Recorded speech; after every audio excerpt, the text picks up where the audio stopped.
Hello guys, this is your friend Naruto Audio Fanfics and we are back with a new fanfic. Which is what if Naruto met Karin Uzumaki in the Forest of Death, and rewrote the fate of the Uzumaki clan, Part 2. And if you enjoy this fanfic then please press the like button and subscribe to my channel for more fanfic like this. And now let's start the fanfic. The blood-red moon that hung high above was an eye, a kaleidoscope endlessly spinning in place as crimson tears drizzled down over the gray and black landscape.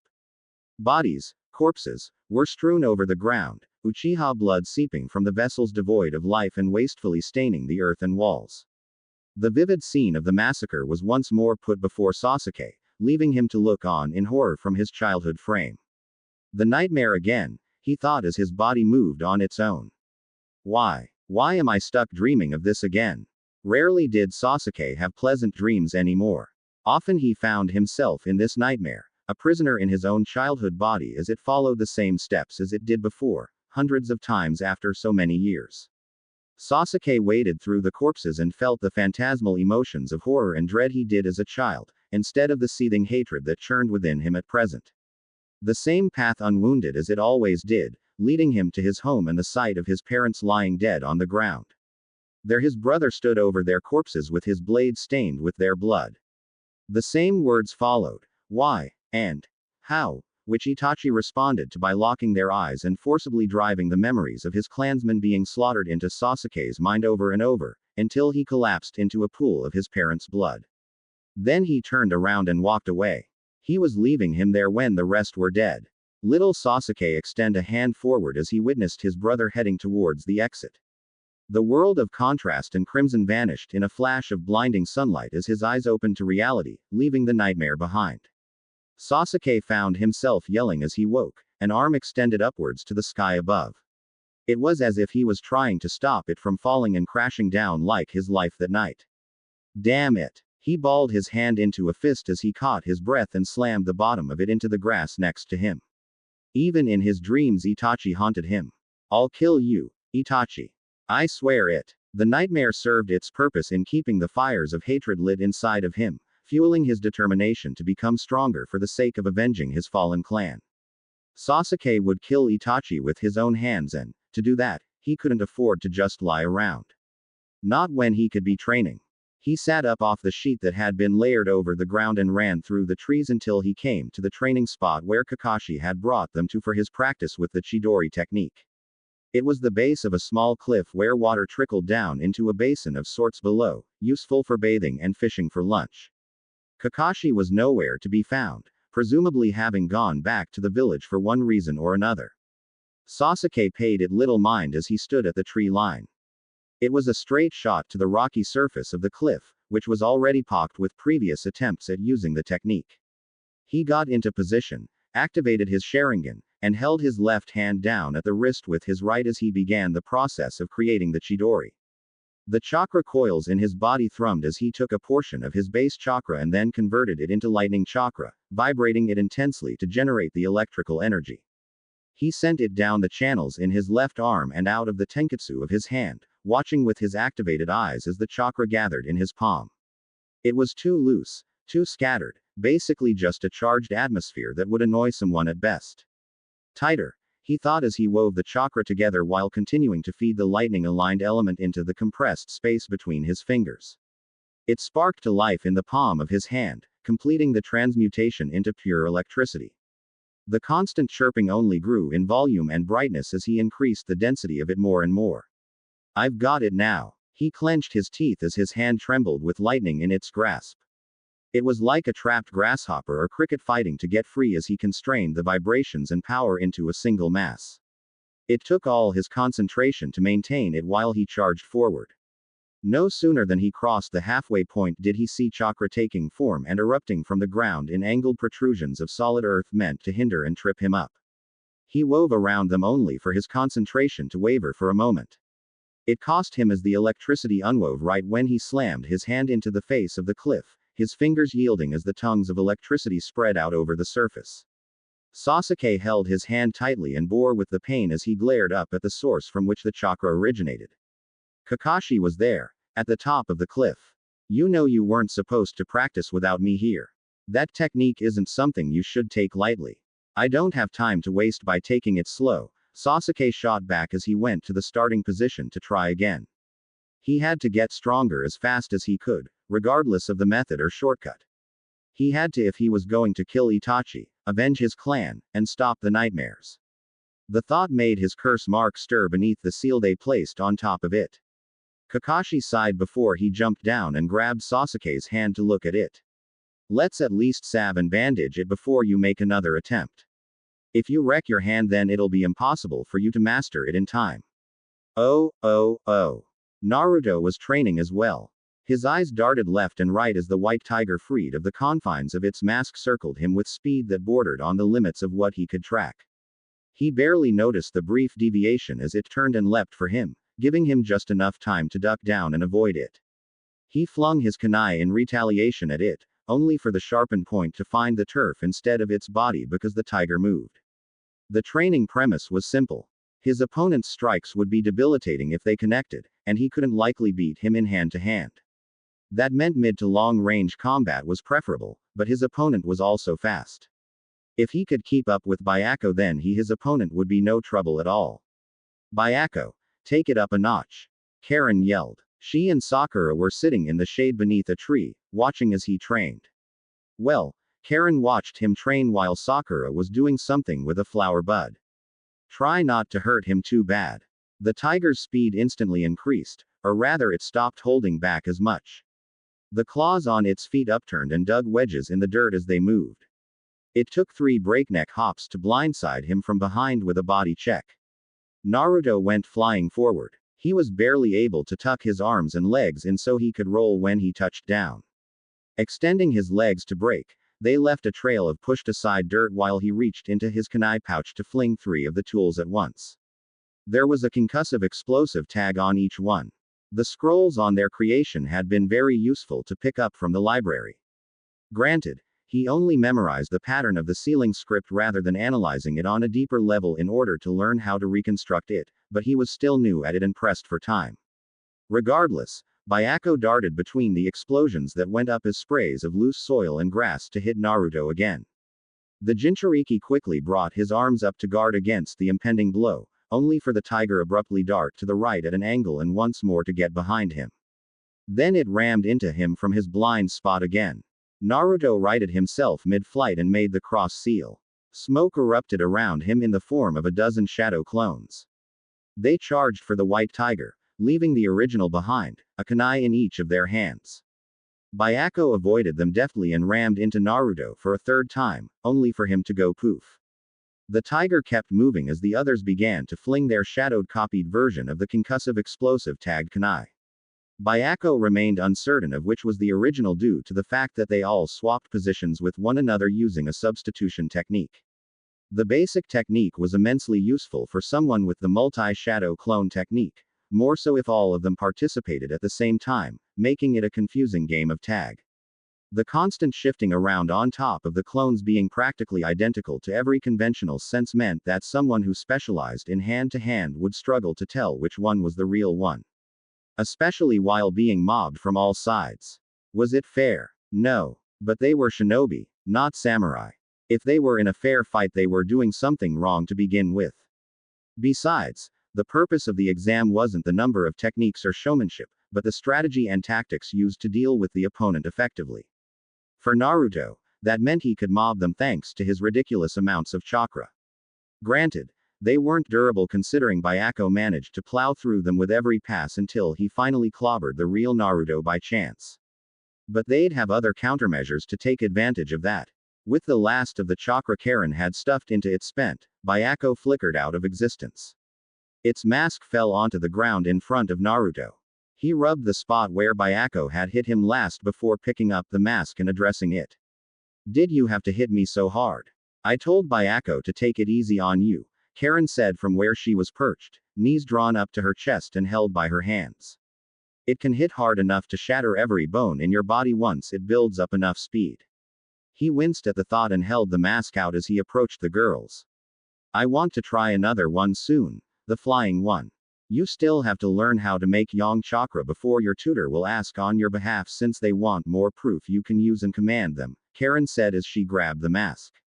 Byako didn't last 5 minutes and it took me days to charge it that much before going to bed. Sakura deemed that to be an appropriate time to speak up. I think I've got it down how to do it. Sit down and I'll try to explain it.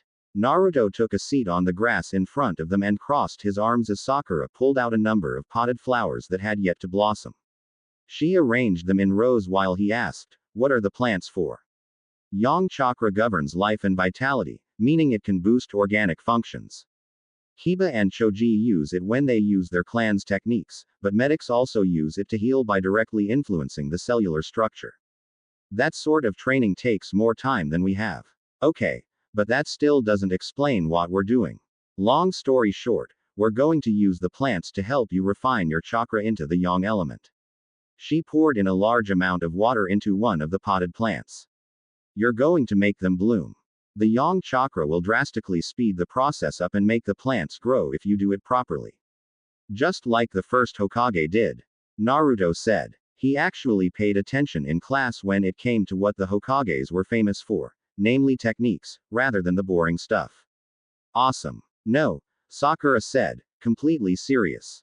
The first Hokage had a bloodline limit to use wood-style techniques. It was unique in the sense that it could bring plants and the like into existence anywhere and at any time. That's both nature manipulation and nature transmutation of chakra.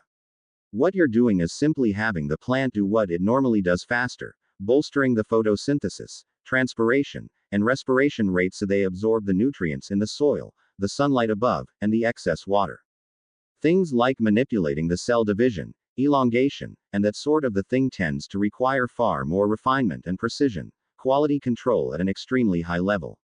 In other words, you're going to try to attune your base chakra into yang and dump it into the plants. Because they have a basic growth cycle, the chakra will simply kick it into overdrive. Karin summarized. You don't need to try and specify what part of it you're manipulating or regulate it because you're going for quantity over the quality.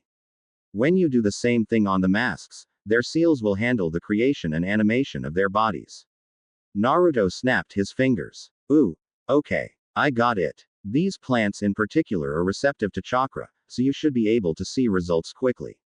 Sakura placed her hand over the pot that she prepared and closed her eyes to concentrate. Her hand glowed slightly and the resulting energy seeped down into the plant. The petals seemed to tremble a little and the excess water began to shrink until the flower bloomed. It really worked, Naruto noted. Good job, Sakura-chan. I've been practicing on my own for a while using one of the books I picked up, Sakura huffed as she finished, rubbing sweat off her forehead. The thing to take note of is that you're literally taking from your body's physical energy in order to make it. Taking it from your cells while trying to keep as much spiritual energy out of it as you can without having so little that it won't form chakra at all. I've got plenty of that, Naruto said. True enough, he was a bundle of energy and youth. He extended his hand as Sakura poured water into another potted plant. Let's do this. Oh. In hindsight, we should have done that before Byako ran him ragged, Karin said to Sakura as she walked down the produce aisle. They had just finished dropping Naruto back off in his home, leaving him passed out on the bed from physical exhaustion. Now they were at one of the local stores to pick up some groceries for dinner and Karin needed someone to help with the bags. The result probably would have been the same. Sakura crossed her arms in thought. Though, to be honest, he was getting it faster than I expected. He is an Uzumaki, Karin claimed. The fact that her mind's eye basically helped her judge just how close he got to the minimal level of purity, based on what she felt from Sakura, didn't hurt either. Because of that she was able to help him better, but some of that was due to his natural talent. Do you think this will be enough in the end?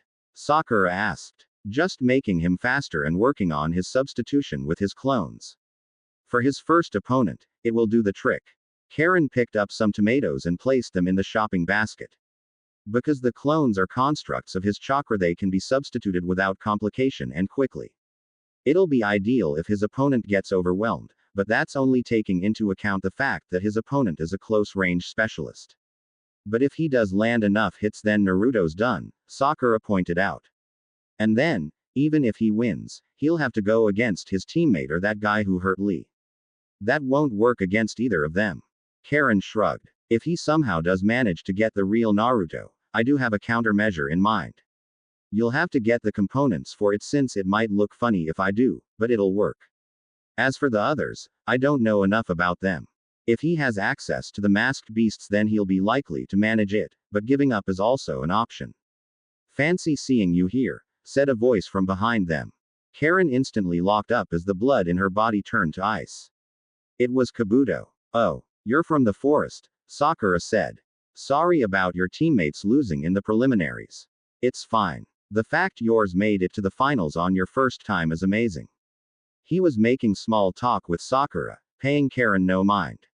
But she couldn't help but wonder what were the chances it was coincidental they were meeting here. Was he keeping tabs on her, showing himself to remind her of her mission? Of what failure would entail? Karin trembled in place when he finally turned to her and extended a hand for her to shake. I don't think we've had the luxury of meeting yet. I'm Kabuto Yakushi. Karin Uzumaki, she said as she took his hand gingerly. She'd seen what he could do with them to an enemy. She did her best not to pull away from his grasp. It's a pleasure to meet you. That's Naruto's last name if I remember right. His acting skills were flawless, even as she felt her skin prickle beneath his fingers. Or was it her imagination? You're related. Yes. I'm a distant relative. I'm helping him prepare for the finals. That's great, but are you okay? He asked. You look a little pale. I'm fine, Karin lied. Just a little tired. I just need some rest, and I'll be fine. You should take better care of yourself. He released her hand. After all, you wouldn't want to come down with something when the finals are starting soon enough. It'd be a shame to miss your relative's first shot at becoming a Chunin. Depending on how he does, it may be an once-in-a-lifetime performance. She nodded quietly but said nothing. Tell your teammates I said good luck, Kabuto said, waving to Sakura. Then he was gone. Sakura looked back to Karin and asked, Are you coming down with something? Karin shook her head. Let's just get what we need and go. Once I'm done with dinner for Naruto, I'll go back to the inn and sleep it off. The rest of the shopping trip was done in silence. Sarutobi looked at the report on their security measures drafted by the experts of the village's defenses late in the afternoon. He was trying to find ways to shore them up in the event of an attack by Orochimaru's forces. From Jiraiya's information, it was likely that they would have to worry about the hidden sound being the main culprits during the finals, but he sincerely doubted their forces would be enough to significantly overwhelm the village. And Orochimaru must have known that as well. His former student wasn't a fool. There had to be an angle here he wasn't taking into account, but he couldn't guess what it was exactly. There were few foreign shinobi, but they were all from allied villages, barring the genin from Hidden Sound who was found dead. None of them would be so bold to risk everything, not with so few numbers. Such an act would run the risk of starting another great war. He was brought out of his musings when he heard his window being opened. Not that hard a guess on who that was, even if he wasn't expecting him. Would it kill you to use the door, Jiraiya? It's just so boring, he said as he shut the window he entered through. So, anything new on your end? Sarutobi shook his head sluggishly and sighed. Nothing yet, though I fear he will certainly make an attempt during the finals. It would be too optimistic to hope that he would leave after being exposed once in the Forest of Death. How goes things with Naruto? Fine, Jiraiya said. He's finally learned how to produce yang chakra and proven that the tiger will listen to him, so he wants the bird now. On the subject of the summonings, he's getting to know the more patient toads along with Gamakichi and Gamatatsu. And he can access the fox's chakra. Sarutobi held up his hand at that point. About that, can you explain how you thought throwing him off a cliff was the right thing to do in order to access the Ninetales chakra? Self-preservation is needed to unlock the chakra once his own had been depleted beforehand, so I put him through the water walking training until we reached that point. I had an Earth Shadow clone down there waiting to catch him and I could have substituted myself if he couldn't pull it off, Jiraiya argued. He was completely safe, and you did give me permission to use my own methods. I am concerned he may have reservations about working with you in the future if you resort to such measures, Sarutobi countered.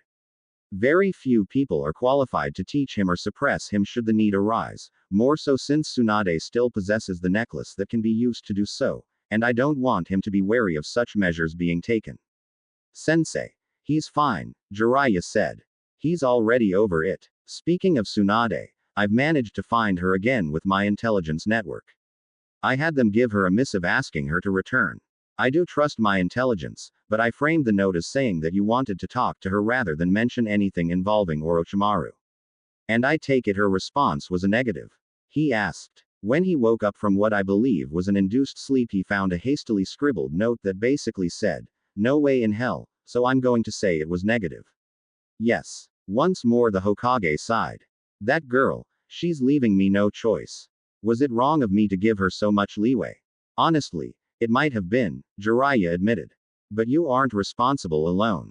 I left her alone too, consumed with tracking Orochimaru to make up for my failure in not stopping him, keeping tabs on Akatsuki to protect Naruto and make up for not being there when Minato and Kushina died when the fox escaped. We should have made time to try and help her cope with the death of her brother and Dan, but we let her run away and she hasn't stopped since then. Her grief was understandable. All of them had lost loved ones and could sympathize. But instead of trying to help her overcome her fear of blood, they allowed her to run off, and the method of coping she chose was both self-destructive and had harmed her reputation. Those two facts alone weighed down on her as much as her reputation as a Sannin held her up. Very well, Sarutobi said. Once you locate her again after the finals, you go and retrieve her. It is time for her to come home. If she needs counseling, I'll arrange for a Yamanaka specialist to help her in private, but allowing her to continue like this would be a dishonor to her grandfather and those who came before her. Understood, Jiraiya said. Sarutobi leaned back in his chair. Then on to the final matter. How are things between Naruto and Miss Uzumaki? Pretty good, actually. She's helping him with his training. They seem to spend most of their time together, occasionally with his other teammate, and Naruto's improving on multiple fronts. I don't honestly see him losing his match during the finals. It's a shame I won't be able to see it while I'm protecting you, but I think he's got it locked down. I see. He drummed his fingers in thought before coming to a stop. In that case, what are your thoughts on allowing Miss Uzumaki to relocate into the village when all is said and done? Oh. Karin watched as Naruto rode on top of Byako with an excited grin on his face, having called it out of the mask on his own. It was just them for the moment. His teammate was at the hospital, visiting someone for an extended period of time. All Karin could do now was just watch him since there was nothing else she could do for him, barring the creation of her countermeasure for his first opponent. There was an odorless poison they had in hidden grass that when inhaled would muddle the reflexes and senses.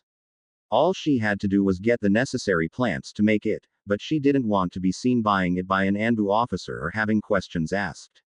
That meant she would have to rely on Naruto's teammate, who would likely know where to get them since she found those plants they used for his yang chakra training. After that was done, Karin wasn't certain what she could do that would benefit him. At least nothing that would help him in the long run. After running into Kabuto, the snake returned while she was in the bathroom, hiding in the sink's drain to elude detection, and gave her orders. There was going to be an invasion and she was to knock Naruto out using a smoke bomb filled with sleeping gas before taking him away with Kabuto. She was supposed to take him from his home and leave it to burn. Just like her small village was beset by bandits and rogues and burned to cinders, Orochimaru wanted this village destroyed so it would be. It unsettled her to know she was playing a part in that, but she desperately wanted to believe it would have happened anyway and she was saving Naruto from dying with it. From what she knew, Naruto would be expected to face off against that Gaara boy since they were both Jinchuriki. There would be no contest. Naruto would die. She was removing him from the certain death, only for him to likely end up someplace where he wished he could die rather than being strapped on an operating table. She supposed she could tell the Hokage about the impending attack, but she'd be executed as a spy. That wasn't an option for her. She valued her life more than that of other people she didn't know. Selfish as it may have been, that was human nature. Besides, she was not a kunoichi of this village and her strongest tie was with Naruto. That left running away as an option. She'd knock Naruto out, somehow eluded Kabuto, and they could run somewhere Orochimaru's grasp didn't extend. The land of fire was out of the question, but they could go some other place. Maybe they'd find shelter in the remnants of the hidden whirlpool where no one would look for them, and it would be just the two of them. Except that Naruto would never forgive her for it. That was the crux of the problem. All she wanted was information on her clan, That was the point of wanting to meet with him, but she had gotten attached to the lovable goofball. He was so bright and straightforward that being around him left her feeling happy for the first time in a long time. Karen's eyes shifted as her mind's eye, which she had been using to monitor how much chakra Naruto and Byako had, picked up his tutor entering her range. It seemed their private time was over. She stood up as he arrived in the clearing they were in. Gamma-sensei, Naruto said as Byako came to a stop and then retreated into the mask. Naruto caught it before it could hit the ground. Did you talk to the old man about getting the bird mask? Suzaku was the name on the document, and yes, I did. He pulled the mask out and handed it to Naruto. Since this is the first time you're using this mask, be careful. Use your chakra to anchor yourself to it so you don't fall off, and tell it to come down when it runs low on chakra, since we know they can tell how long they can stay manifested now. Yeah. Naruto handed over Byaku's mask to Karin, who felt there was still chakra within it, and then focused on converting his chakra so that he could fuel it into Suzaku's mask. Then he bit his thumb, wiped blood over the back to unlock it, and tossed the mask into the air. Let's fly, Suzaku. The bird-faced mask expelled a reddish material that formed the body and sprouted pristine and elegant plumage. Its wings spread wide to catch the wind and it soared overhead in a circle, getting its bearings. Lowering itself to the ground, it dipped its head to Naruto and allowed him to climb on. He hopped on without a second thought and took the skies with a grin on his face. Higher and higher, until he was a speck in the distance as they soared towards the clouds. Nice to see he's having fun, Gamma said. Here's hoping he won't go too far. Karin nodded before removing her glasses and cleaning them. Flying is something that few can do, even with chakra. I can understand his excitement. I hope he'll let me ride it before the end of the finals. Actually, now that he's gone, we need to talk, he said, waiting for her to face him before continuing. Let me ask you this. How do you feel about the village? I like it so far, she said cautiously. The atmosphere is different. Of course, I haven't visited most of it because I don't know my way around and I'm here as a guest. Mostly I spend my time with Naruto, in his home, or in my room. Why? The Hokage asked me to extend to you an invite to join the village as a permanent citizen, if you want, he said. Karin blinked in confusion at that, surprise evident on her face. Why? How? He took a seat next to her. Usually, a transfer between villages becomes more difficult depending on their standings and a number of factors involved. You're a genin with only a year of training under your belt and not a lot of access to information they'd want to keep secret. We're in a time of peace, and the Hidden Grass are both diplomatic and on neutral terms with us. Because the Uzumaki were allies of our village and you have family here, your ties are strong enough that no one will question why you want to remain here indefinitely, so it's safe to say they'd be willing to release you from service for a reasonable compensation. Wow. She couldn't really put it into words. That's. If you still have attachments there, I'd understand. No. She stood up and held her hands to her chest. I feel more comfortable here with Naruto than I did in the Hidden Grass. I didn't even get along well with my teammates. I want to stay here, but may I have some time to think on it? It's a big decision. That's fine, Gamma said. Just know that we'll be happy to welcome you. And can we not tell Naruto about this? Karin asked. At least not yet. He nodded. It's your decision when to drop the news. Thank you, she told him, even as it tore her up on the inside. It was a nice village, better than Hidden Grass in a lot of aspects. You could actually see the sky for one thing. But why did he have to make the offer when she knew what was going to happen? Not that she let it show on her face, but she hated him for dangling this in front of her without realizing she would never get the chance to follow through with it. Karin-chan. She heard from above. Naruto was there, Suzaku lowering itself down with quick beats of its wings. You've got to see this. Come on. She looked over to Gamma, who gestured it was okay before he disappeared in a body flicker. Karin sighed before she took Naruto's hand and climbed onto the majestic bird of vermilion and gold plumage. Securing herself with chakra to their mount, Naruto gave the order to climb and they rose in the air. Flying was a unique experience, Karin noticed. There was a pit in her stomach that moved around as they ascended, as though her body was struggling against the bonds of gravity to defy their connection with the earth below. The wind stirring against her face left her hair whipping behind her as they took to the clouds, but once the wings began to glide, she felt free in a way she never did before. Look, Naruto said, gesturing to the forests surrounding them and the village below. Isn't it awesome? With the horizon burning as sunset was approaching, it looked like a carpet of gold had been spread across the viridian trees below. The buildings made for an interesting web of stonework, a maze that all led towards the cliff face where the Hokages of the past had been immortalized in stone. It was a beautiful sight. Yeah, she said, answering his question. It's a great view. I could always look up from on top of the Hokage monument at everything before I became a genin. I used to paint it as a prank. It was always amazing to look at, but this high, it just makes you realize how big your world is. When I become Hokage someday, I'll have to protect it all, so being able to get a view like this is worth it. You really do want to be the next Hokage, don't you? She asked. Of course I do, he said. I always wanted to, but before it was just because I wanted people to know who I was. Then, after becoming a genin and seeing places like Wave and the things that happened there, I wanted to keep them safe. That's what it means to be a shinobi, and the Hokage is someone who protects everyone in his village, including them. Tears left Karen's eyes as her heart began to blossom with pain at the admission, knowing what would happen to it all soon enough. It would all be crushed no matter what. Even if she saved his life, she'd take away his purpose for living. Karin hated herself even more now. She didn't want to be a spy. She didn't want to meet such nice people like Ayame and even that Sakura girl on occasion, only to have to betray them later on. And she didn't want to feel this warm feeling in her chest when she was around him, knowing that it would be snuffed out by the end. What's wrong? He asked as he looked back due to her silence. You can tell me if there's something bothering you. And you won't judge me? She asked. He shook his head. No. She believed him. Naruto was too sweet. And, in the end, that was the problem. She had grown used to the way he looked at her, the way he spoke to her, the way that he cared for her, the way he led her into his life, so much unreserved trust and warmth being freely given. After having none of it while under Orochimaru's care and in the hidden grass, it had left her too attached to him. But it would all be taken away once the invasion kicked off. The people he was fond of would die, including the Hokage and tutor who were offering her a home that didn't consist of being around people like Kabuto or experiments. No matter how this ended, she would lose it all. It was a cruel joke. Karin threw herself around him in a hug, wrapping her arms around his waist and pressing her head against his back.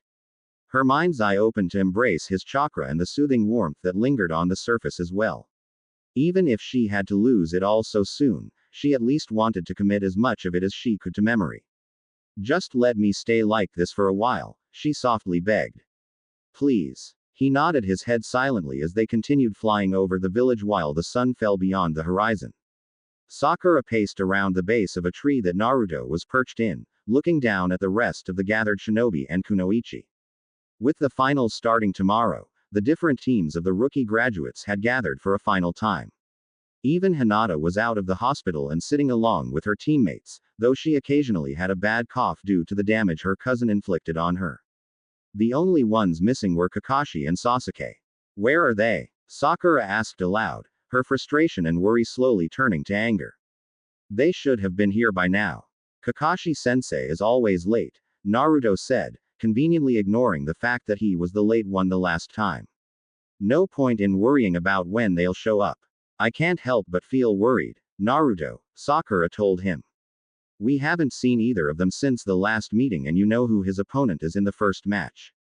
We don't know if he's trained enough to beat him. Yeesh, you could at least have some faith in your teammates, said a third voice.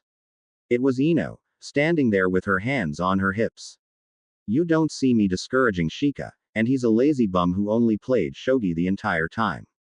Gee, thanks for the voice of confidence, mumbled Shikamaru, lying down on the grass beneath the shade with his eyes closed.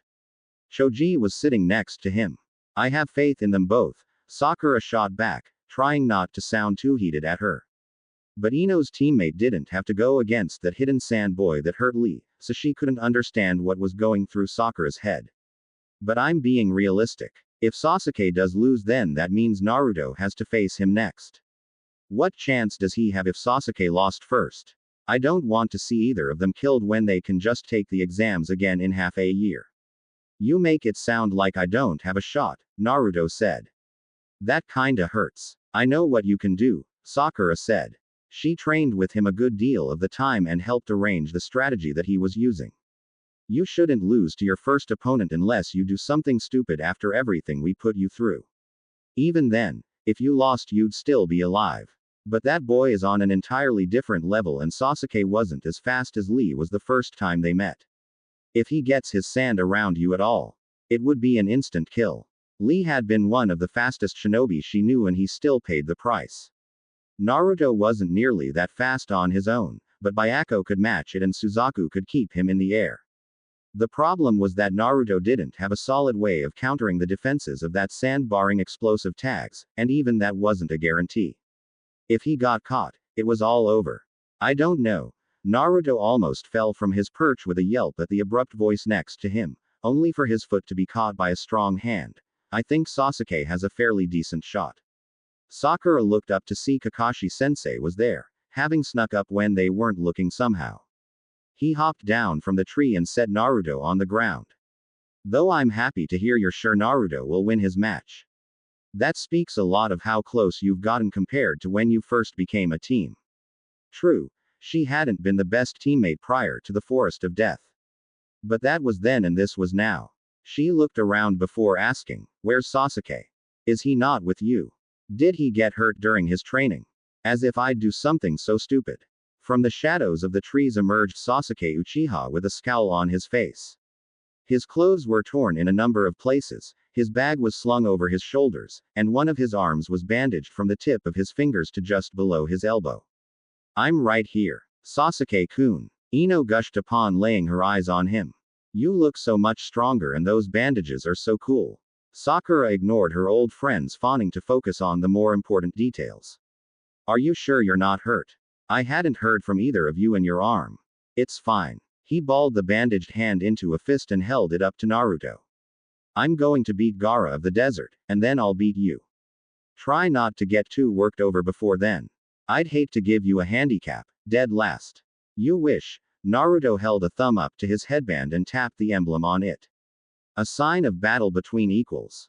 I'm going to mop the floor with you in front of everyone. As long you beat that long-haired bastard, I don't care who wins between the two of you," Kiba chimed in as he walked over with Akamaru on his head. He was flanked by Shino and Hinata, the latter of whom was nestled behind Shino. "I've been waiting a month now to see him get his pretentious kicked. Otherwise, me and Akamaru really will jump him outside the match." About the match, Hinata started, pressing her forefingers together. I know," Naruto said. "I'll give him one chance to withdraw and apologize to you. We all know he won't take it, but I'll still give it to him. After that, I'm going to beat him." Sakura really felt bad for Hinata. She'd hate to be put into a position where two people she cared about were seriously trying to hurt one another. At least with Naruto and Sasuke it was just a thing between boys and she knew they had one another's backs when it came down to it. For her part, Hinata meekly nodded.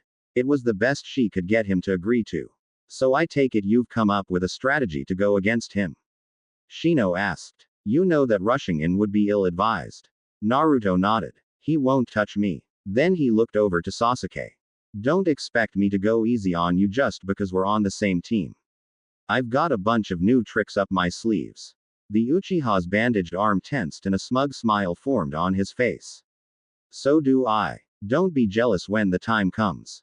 Competition is great and all, but remember that there are limitations, Sasuke," Kakashi warned in a lax tone of voice, even though his eye was angled in a serious manner while staring at his hand.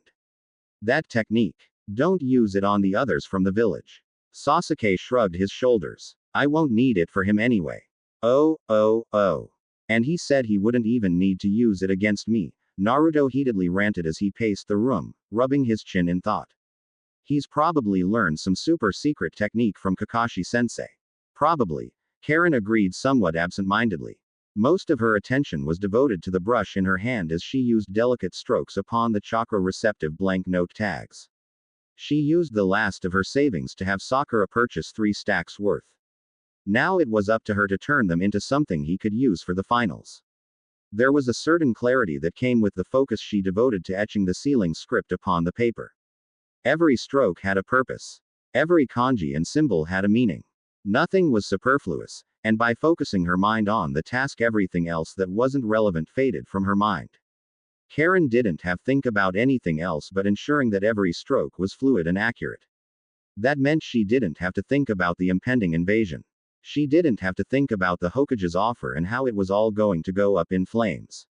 She didn't have to think about how Naruto's goal to become the Hokage would be in vain as he was left to the non-existent mercy of Orochimaru and Kabuto, their scalpels cleaving into his flesh and blood. No, no, stop. Her breath came out heavy as she noticed her brush's stroke had gone astray. The tag was worthless now. Karin set the brush down, pushed up her glasses, and rubbed her eyes that teetered on the edge of tears. It was then she heard Naruto calling her. Karin-chan, are you okay? He asked, leaning close with concern in his cerulean eyes. I'm just a little tired, she lied as she put her glasses back into place. Anyway, you don't really need to worry about your teammate's new technique. It's not important to you at the moment. He sat down in the chair across from her and crossed his arms. What makes you think that? The way I see it, he can't use it against you because your sensei ordered it, so it doesn't factor into your match if he does win. If he doesn't, well, you should probably listen to your other teammate and withdraw from the fight. There's no point in risking your life for a match. It's not worth getting killed over. Naruto huffed. Why is everyone telling me to give up before I even try? Because that's the sort of opponent you're up against, she said. You have to pick your battles, Naruto. Rushing headlong into a fight you can't win isn't brave in this case, it's foolish. Bowing out is the smart, sensible, and expected thing for a chunin to do. A frown marred his face. Naruto didn't like giving up, even when it was the sensible thing to do. There was something to be said for his determination, but this was one time it worked against him. Karin's fingers reached out to touch his hands across the table, and her fingers wove their way around his, drawn to their warmth. Promise me, Naruto. If your teammate loses, I want you to withdraw. If not because it's sensible, then because I don't want to lose you. She wondered why she was saying all of this. Karin knew it wouldn't get that far. So why were the words coming out on their own? I just want you to be safe and happy. That's why I'm doing all of this. I want you to succeed, and that means I don't want you to sabotage yourself. He seemed surprised at the admission, as much as she was by how earnest it was. If both you and Sakura-chan say so, then fine. If Sasuke loses, I'll back down. But if he dies, he won't, she told him. He's the last Uchiha. Even I know his clan's contribution to your village from the books we've gone over. They won't let him die in something like this. I'm willing to bet the moment that it looks like he's in real trouble they'll call the match and have the referee interfere to save him. That way they save his bloodline and allow an allied village to have one of their own advance without someone dying needlessly. Even if that wasn't the case, she knew that Orochimaru wouldn't let him die. There was no way he'd risk losing one of the key objectives of his plan by happenstance. He and Naruto were guaranteed to live throughout the invasion. Sasuke would hate that, Naruto figured. He wants to win, but he wants it to be on his terms. He doesn't want it handed to him. As long as he's alive, he'll have another chance. That's what matters. The words meant to assure him only served to drive a knife into Karin's heart as she freed her hands from his grasp. It would all be lies in the end. If she wanted him to be safe and happy, she would have gone to tell the Hokage about everything she knew and accepted the consequences. I guess. His expression turned almost wistful as he shifted topics. After that though, you'll have to leave to go back to your village, won't you? Don't give him false hope, whispered the voice of reason of her that lurked within her mind at the prospect of bringing up that she could stay now. That was exactly what it would be. It'll only hurt him worse in the end. Despite that rational voice making a strong point, she continued on. Actually, the Hokages offered to let me become a kunoichi of the village. I planned on giving him my answer after the finals are over. He did. Naruto's eyes went wide at that, flecks hope dancing behind the blue pains into his heart. He was so easy to read. She nodded. That's right. Though I'm not really sure what I'll do after that. I mean, I'm sure there's some kind of housing I'll be able to stay in until I can go on missions and earn enough to get my own place. But I'll still be new here. That's awesome. Naruto's smile practically beamed joy. The village is great, and I can let you meet all of my friends, Iruka-sensei, and everyone else. We can work out the details later. Right now though, we need to focus on getting ready for your match, she said. It's getting late. Go take a shower so you can go to bed early after recharging Byako and Suzaku. I'll finish up here. Naruto got up to do just that, taking his night clothes with him into the bathroom and shutting the door. Karin waited until she heard the shower running before planting her elbows on the table and pressing her hands against her face. I'm just making things worse for the both of us in the end, but how happy he looked made me feel so warm inside. She exhaled a ragged breath after she trailed off. In spite of every ounce of common sense she had, Karin told him the news. All because she wanted to see if she had the same effect on him that his presence had on her, being happy just knowing that other person was there for them. She wanted to see with her own eyes how happy it would make him to know she was staying and wanted him to fight with that knowledge in his heart, making her feel as though her presence would give him just as great a drive to victory as her efforts to help him. It was a poisonous, ruinous desire considering what she had to do. But was it so wrong when she had nothing else but despair waiting for her at the end? There was no happy ending for her. No life in the sun with friends and happy neighbors like in her village before it was destroyed or what he had here. There was only the darkness of Orochimaru's bases. There was only being surrounded by either monstrous experiments, victims begging for death, or ruthless scientists. With that waiting for her in the end, was it wrong to at least pretend that there could be a happy life with him here? The answer wouldn't come to her no matter how long she thought on it, so Karin threw herself back into her work. She grabbed the brush she had cast aside, dipped it in the inkwell, and began to anew. By the time she was done, Naruto had finished his shower and slipped into his pajamas. There were 33 in total that were usable, 20 concussive explosives, 10 regular explosives, and 3 poison storage tags. He probably wouldn't need all of them, but you could never be sure. She placed them on the nightstand where the masks, 2 pouches of newly sharpened kunai and shuriken, and several smoke bombs were too. I didn't expect there to be so many, Naruto said as he sat in a lotus position on his mattress. Pay attention, I don't want you using the wrong ones and hurting yourself. She pointed to the ceiling script on the tags. You can tell they're different by the script written on them, but since you'll be in battle and won't have that luxury, I had the rims marked in different colors. The green ones are the concussive explosives, the red ones are the normal explosive tags, and the blue ones contain the poison. The first set won't kill him unless he's very unlucky, the second set are in case of an emergency, and when using any of the last set hold your breath so you don't breathe it in. It would be bad if you poisoned him only to end up in the same state. He nodded. Got it. Good. Karin walked over to the table and put the ink, brush, and unused blank note tags into her bag before she slipped on her footwear.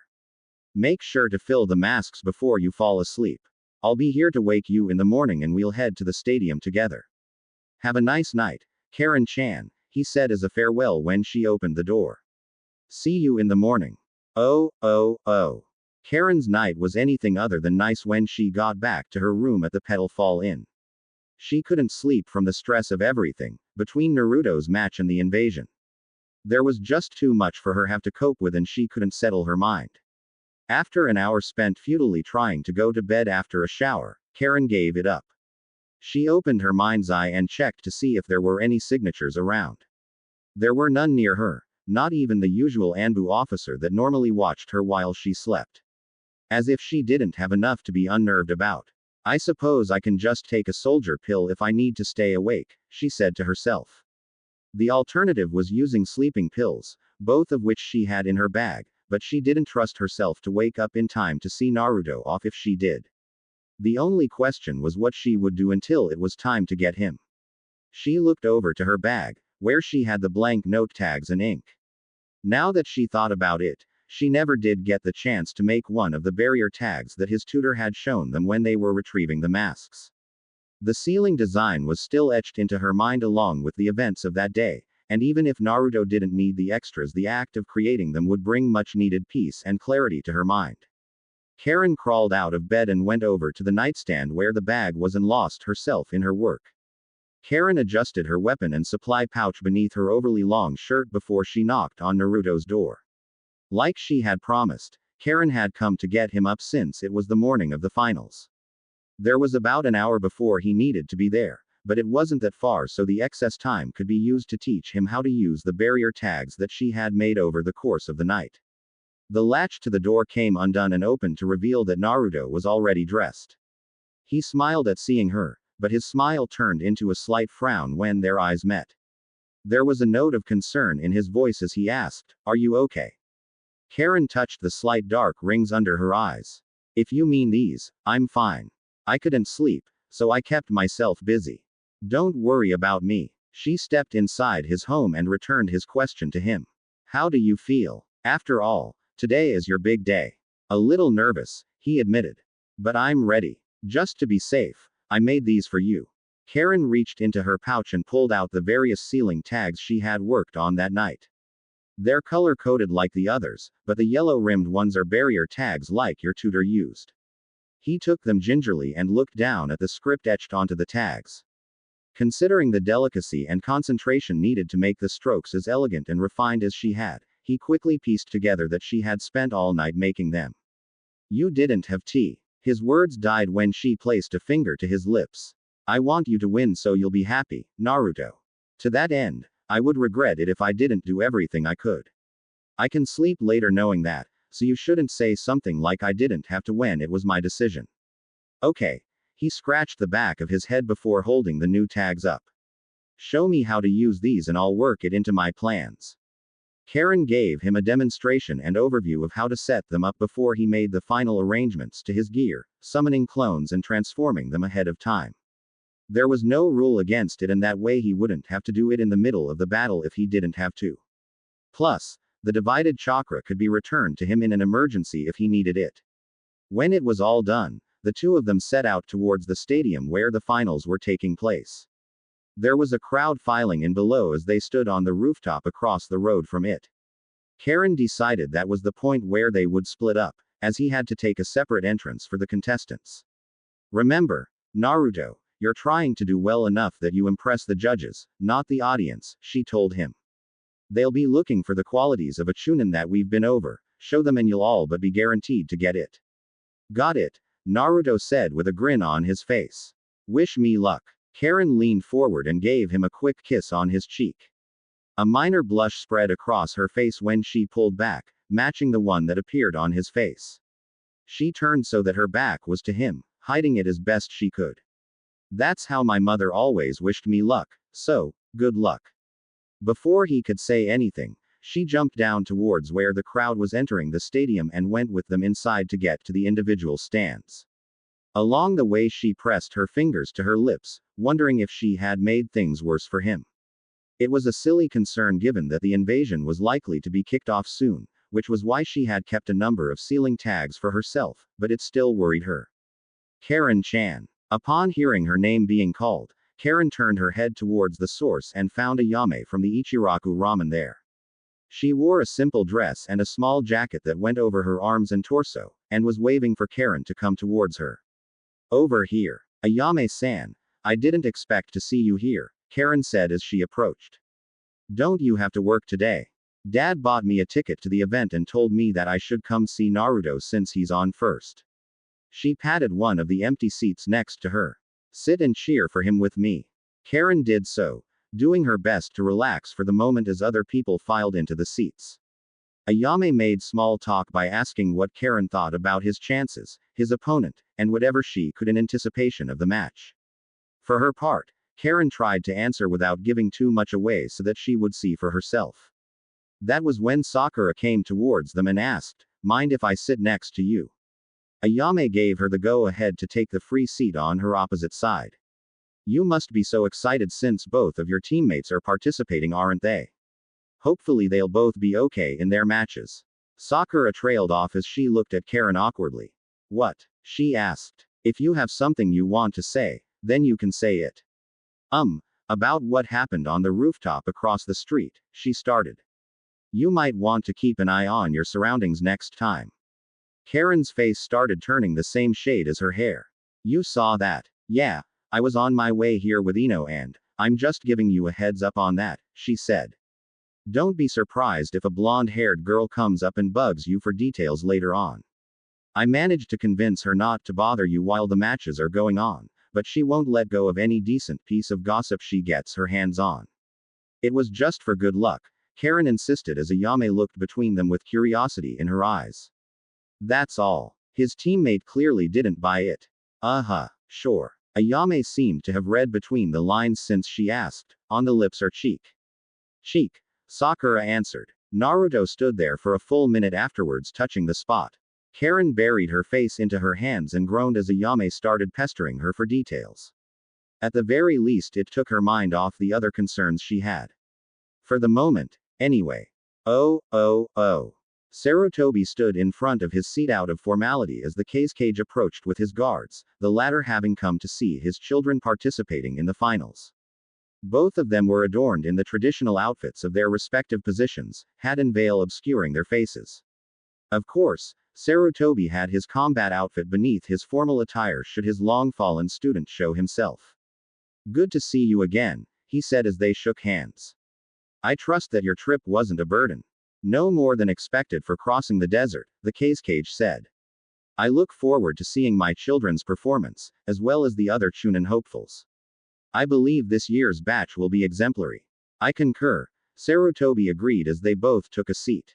A number of talented youths will be participating, all of them with their own unique abilities and talents, such as your own.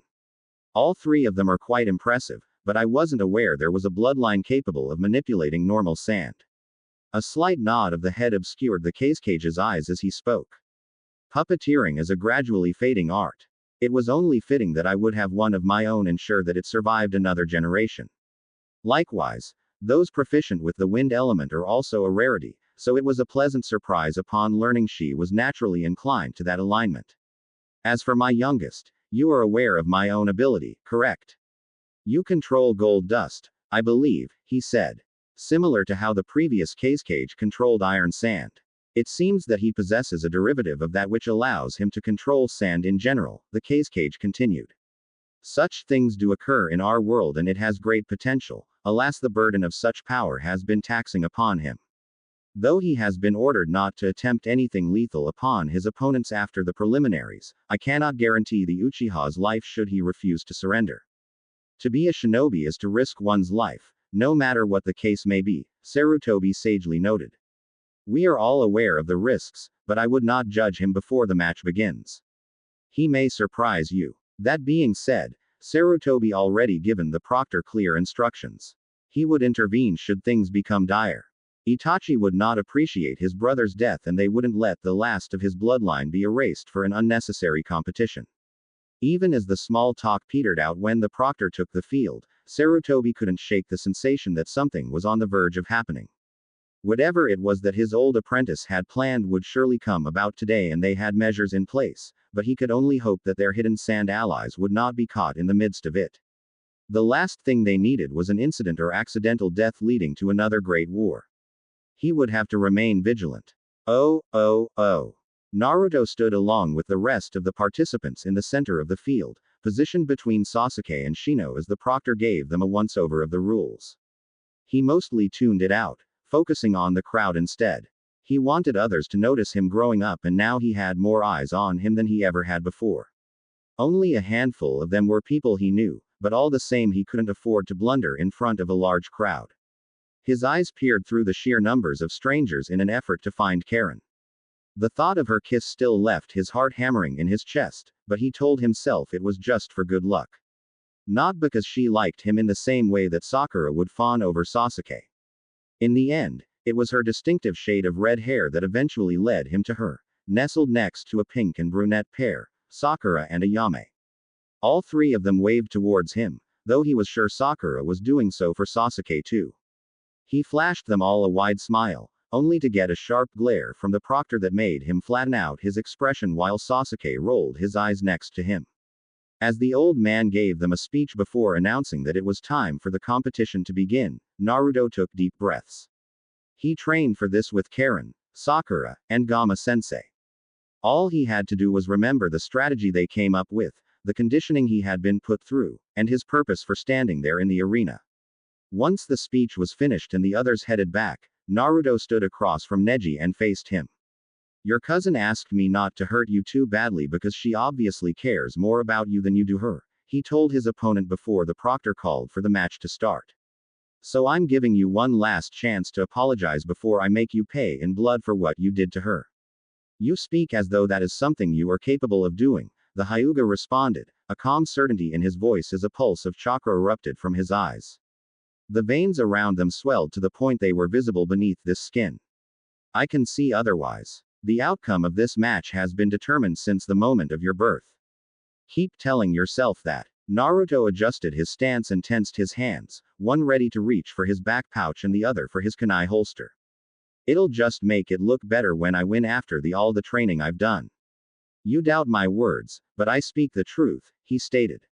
Your false belief, the very act of entertaining the notion of victory, is merely born of your ignorance, a privilege of those unable to see the irrefutable chains of fate that shackles them. If you could, you would not harbor such delusions about your chances of victory changing simply because you exerted yourself over the last month in an ultimately futile endeavor. You would simply accept your defeat and surrender, sparing yourself the pain and embarrassment of having me bring about the inevitable. Naruto wanted to dismiss his words as a method he used to psyche his opponents out, but he could tell that the other boy truly believed that. It wasn't just words to him, but an absolute truth as certain as the sky was blue. Effort didn't make a difference to him, a stark contrast to his teammate Lee. If that's true, then I'll simply have to shatter the chains of fate, Naruto retorted. The month he spent training with the girls, the promises he made, the lessons with the tutor the old man had gotten him, all of it was for this moment. He wouldn't lose to someone who didn't believe that effort could triumph over fate and reinforce that twisted belief. You two done now? Asked the proctor, an eyebrow raised in annoyance as he shifted the senbon in his mouth from one side to the other. They both nodded. Good. Then let the first match of the Chunin exam finals begin.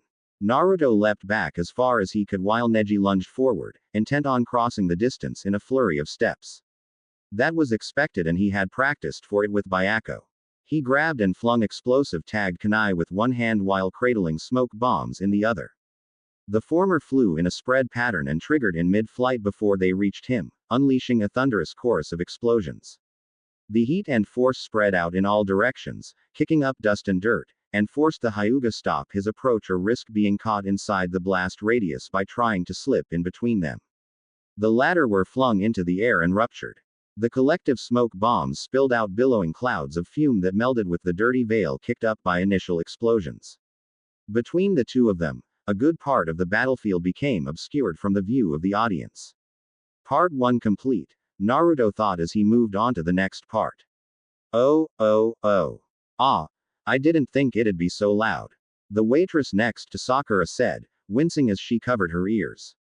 She was far from the only person to do so, given a good portion of the audience weren't shinobi or used to explosions. They'd be used to them by the time the match ended if things dragged out too long, or death. Naruto's seated the battlefield now. Sakura shifted her gaze to Karin at the declaration. The girl peered into the thick smoke as though she possessed a Byakugan herself. The transformed clones are scattered and he's making more to work on patting them out. So all that smoke was to hide what he was doing from his opponent? Ayame asked as she lowered her hands. Sakura shook her head. His opponent can see through the smoke easy enough. The whole point was so that everyone else couldn't. The judges evaluating the matches are taking into account the strategy being used against the opponent and will compare it on a broader scale, so while a Hyuga won't be deceived, others would in the field. And if he manages to beat him despite the advantage the Byakugan gives his opponent, it will show he took information about his opponent's abilities into account and came up with a viable strategy regardless of circumstances. The smoke thinned, allowing the audience to get a better view of a single silhouette that was moving and lashing out at a number of others around it. When it cleared, there were over a dozen Narutos confronting the Hyuga, some lingering out of his striking range while one in particular stayed far away at the rear. That was the one he rushed forward to strike, dispersing three that got in his way as he slid to a stop and prepared to thrust his palm out. Then there was a flicker and shift in the lingering smoke around them as the Naruto there was now armed with a kunai, poised to stab his opponent. Neji immediately spun on balls of his feet, twisting his body before it could pierce his skull, and returning the fatal strike with a palm thrust to the head. He didn't waste the chakra on the clone, but the force alone was enough to disperse it. Only to reveal a concussive explosive tag left behind. It went off with a shockwave of force that blew away the remaining smoke obscuring that section of the field. Tendrils of the fume clung to the Hyuga as he hopped back and was immediately set upon by more clones that tried to grab him. Okay. Explain that for me, Ayame said as another clone exploded when hit, this time sending his opponent staggering forward.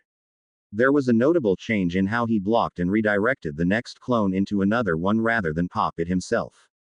Body replacement, Sakura said.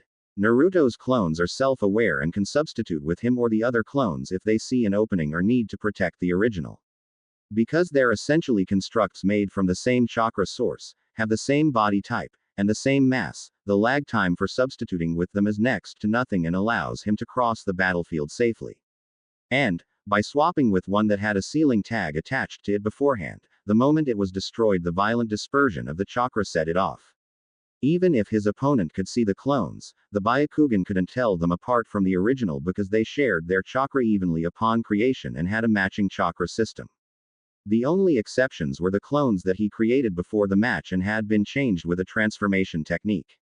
Even then, it meant that no one but Naruto had an accurate gauge of just how much chakra he really had since he could have it returned to him by dispelling a clone. So he has to avoid hitting the wrong Naruto or he'll risk getting blown up again, the waitress realized. That means he can't simply pop them all, but at the same time he'll risk being swarmed. That's the plan, Karin stated. Naruto has far more chakra than his opponent, more attack options, and can overwhelm him through sheer numbers. He'll only get stronger with every mistake his opponent makes until they force him to surrender or knock him out. In fact, the only reason he hasn't simply mobbed his opponent is because he's making it all clear for the judges while hiding his other trump cards just in case. No sooner than she said that did the smoke finish clearing and everyone could see the Hyuga was surrounded on all sides. The clones numbered at least 20, every one of them out of arm's reach and armed with kunai and shuriken. Sakura could hear the clones telling him a final time to surrender, only to be met with a silent refusal that they responded to with a volley of steel from all sides. It was like an Iron Maiden, a trap that he couldn't possibly escape from. Naruto didn't aim for the vitals. He didn't want to kill Hinata's cousin despite being enemies for the moment. But no matter how his opponent moved, blood would be drawn and the injury would either force him to surrender or leave him vulnerable to another barrage. Yet, despite not scoring a solid hit on Naruto and being entrapped, a faint smile came across the Hyuga's face as they closed in. Then he spun around and revealed a trump card of his own. Hinata couldn't help but feel that her cousin was truly talented as he unleashed the Kaden, deflecting the rain of projectiles and sending them askew. He must have taught himself how to do it, given how no one from the main branch would have taught him out of tradition, a true genius of their generation. She'd often thought that it was a mistake he was born in the branch family of their clan when he was so talented. Oh, come on. Kiba shouted from next to her as the technique came to an end and revealed her cousin standing in the center of a smooth crater formed by the spiraling dome of chakra.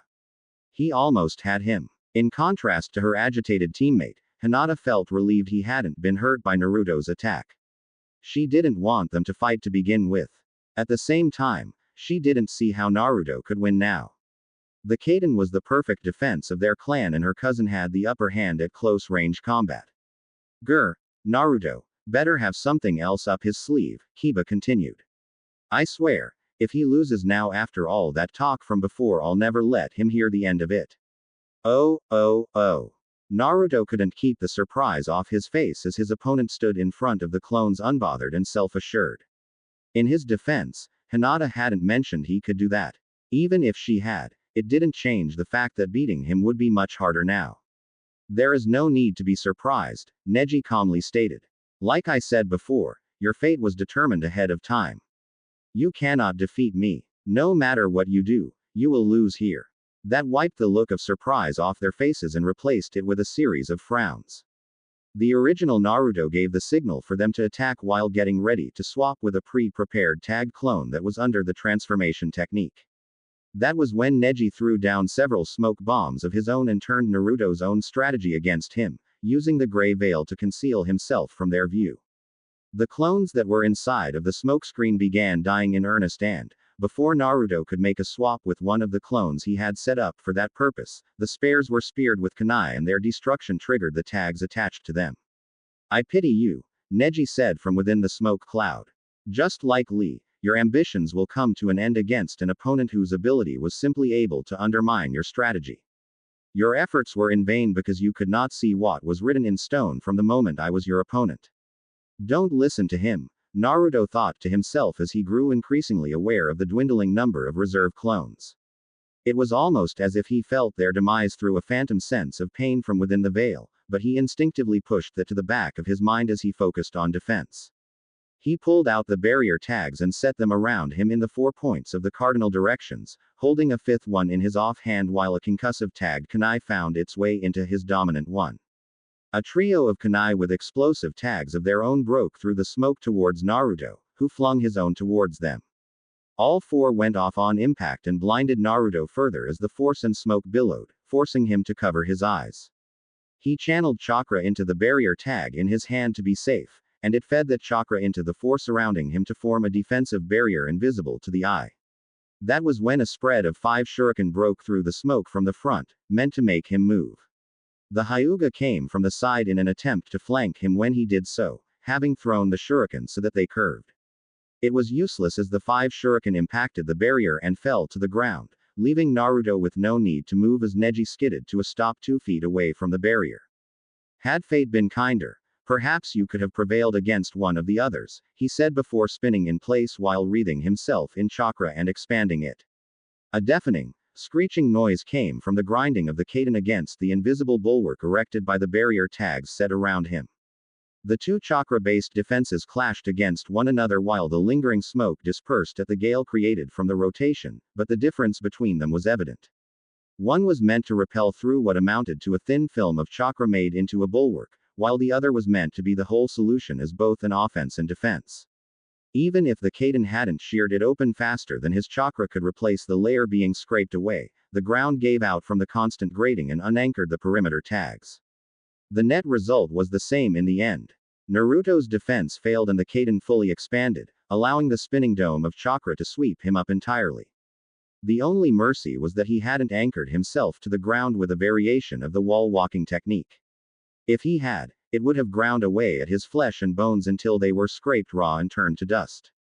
Instead, it shredded the front of his jumpsuit and the skin of his forearms instinctively raised in defensive before it tossed him aside violently.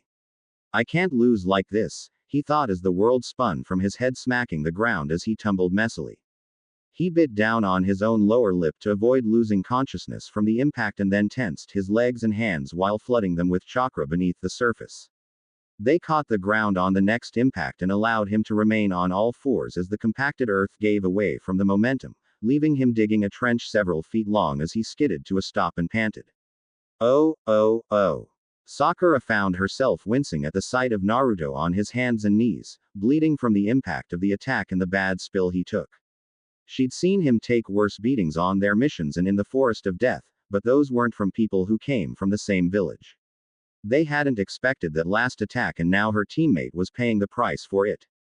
That looked really bad, Ayame said, a sisterly sort of worry in her voice and eyes at the sight. Someone should call the match before he gets hurt anymore.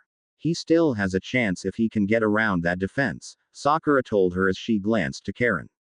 The girl was completely silent, but her face and body language made it clear that she was feeling a whole slew of negative emotions.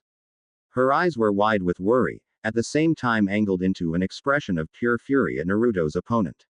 Her jaw was tight from clenching her teeth behind her pursed lips so hard they were trembling. She unconsciously rubbed a spot on her arm like there was a nervous itch there and it looked like she was doing all she could not to rush out of her seat to be by his side. That was when a shout that eclipsed the majority of the crowd nearby came from one of the rows above them. Get thee up, Naruto. Sakura turned her head towards it to see Kiba standing up, an almost feral expression on his face. Next to him was Hinata, who looked horrified at the sight of Naruto being injured by her cousin. There were actually tears in her eyes, which only seemed to further fuel the Inuzuka's rage. He jumped down and passed them until he reached the railing that separated the audience from the field. "I didn't lose just so you'd hand the win over to that bastard," he yelled at Naruto, likely held back from jumping over it by an Anbu officer appearing next to him and setting a finger to his forehead. Whatever they did worked quick enough that he only managed to get another 2 words out before he passed out. "Stand up." Sakura watched as the officer disappeared with him in a body flicker, likely to go and give him a dressing down in private. Either way, the encouragement did seem to have some effect. Because when she turned back to the field, Sakura saw Naruto was on his own 2 feet again. Oh, oh, oh. It said something that, even with the roar of the crowd, Naruto could hear Kiba yelling at him to get up. Everything hurt, blood seeped from the tears in his skin and his mouth, and the world seesawed. But Naruto managed to get back up onto his feet and faced his opponent once more. "Surrender," Neji said from the distance. "If we go any further, I can't guarantee you'll survive. There's no shame in accepting the defeat that fate has laid out for you. The more you struggle against it, the more it will hurt until the very end. Not after everything they've done for me this last month and the promise I made," Naruto said. He had to beat him with what Karin and Sakura taught him, and it had to be under his own power if he was going to keep his promise to Hinata. Otherwise, it really would all be meaningless. He drew a kunai with a tag on it and beckoned his opponent forth. "Bring it on." "So be it." Neji darted forward and Naruto threw the kunai. The Hyuga dodged the tagged kunai and threw a shuriken towards it upon recognizing it was a transformed clone.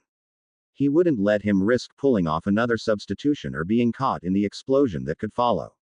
Then he skidded to a stop in front of Naruto in the gentle fist stance.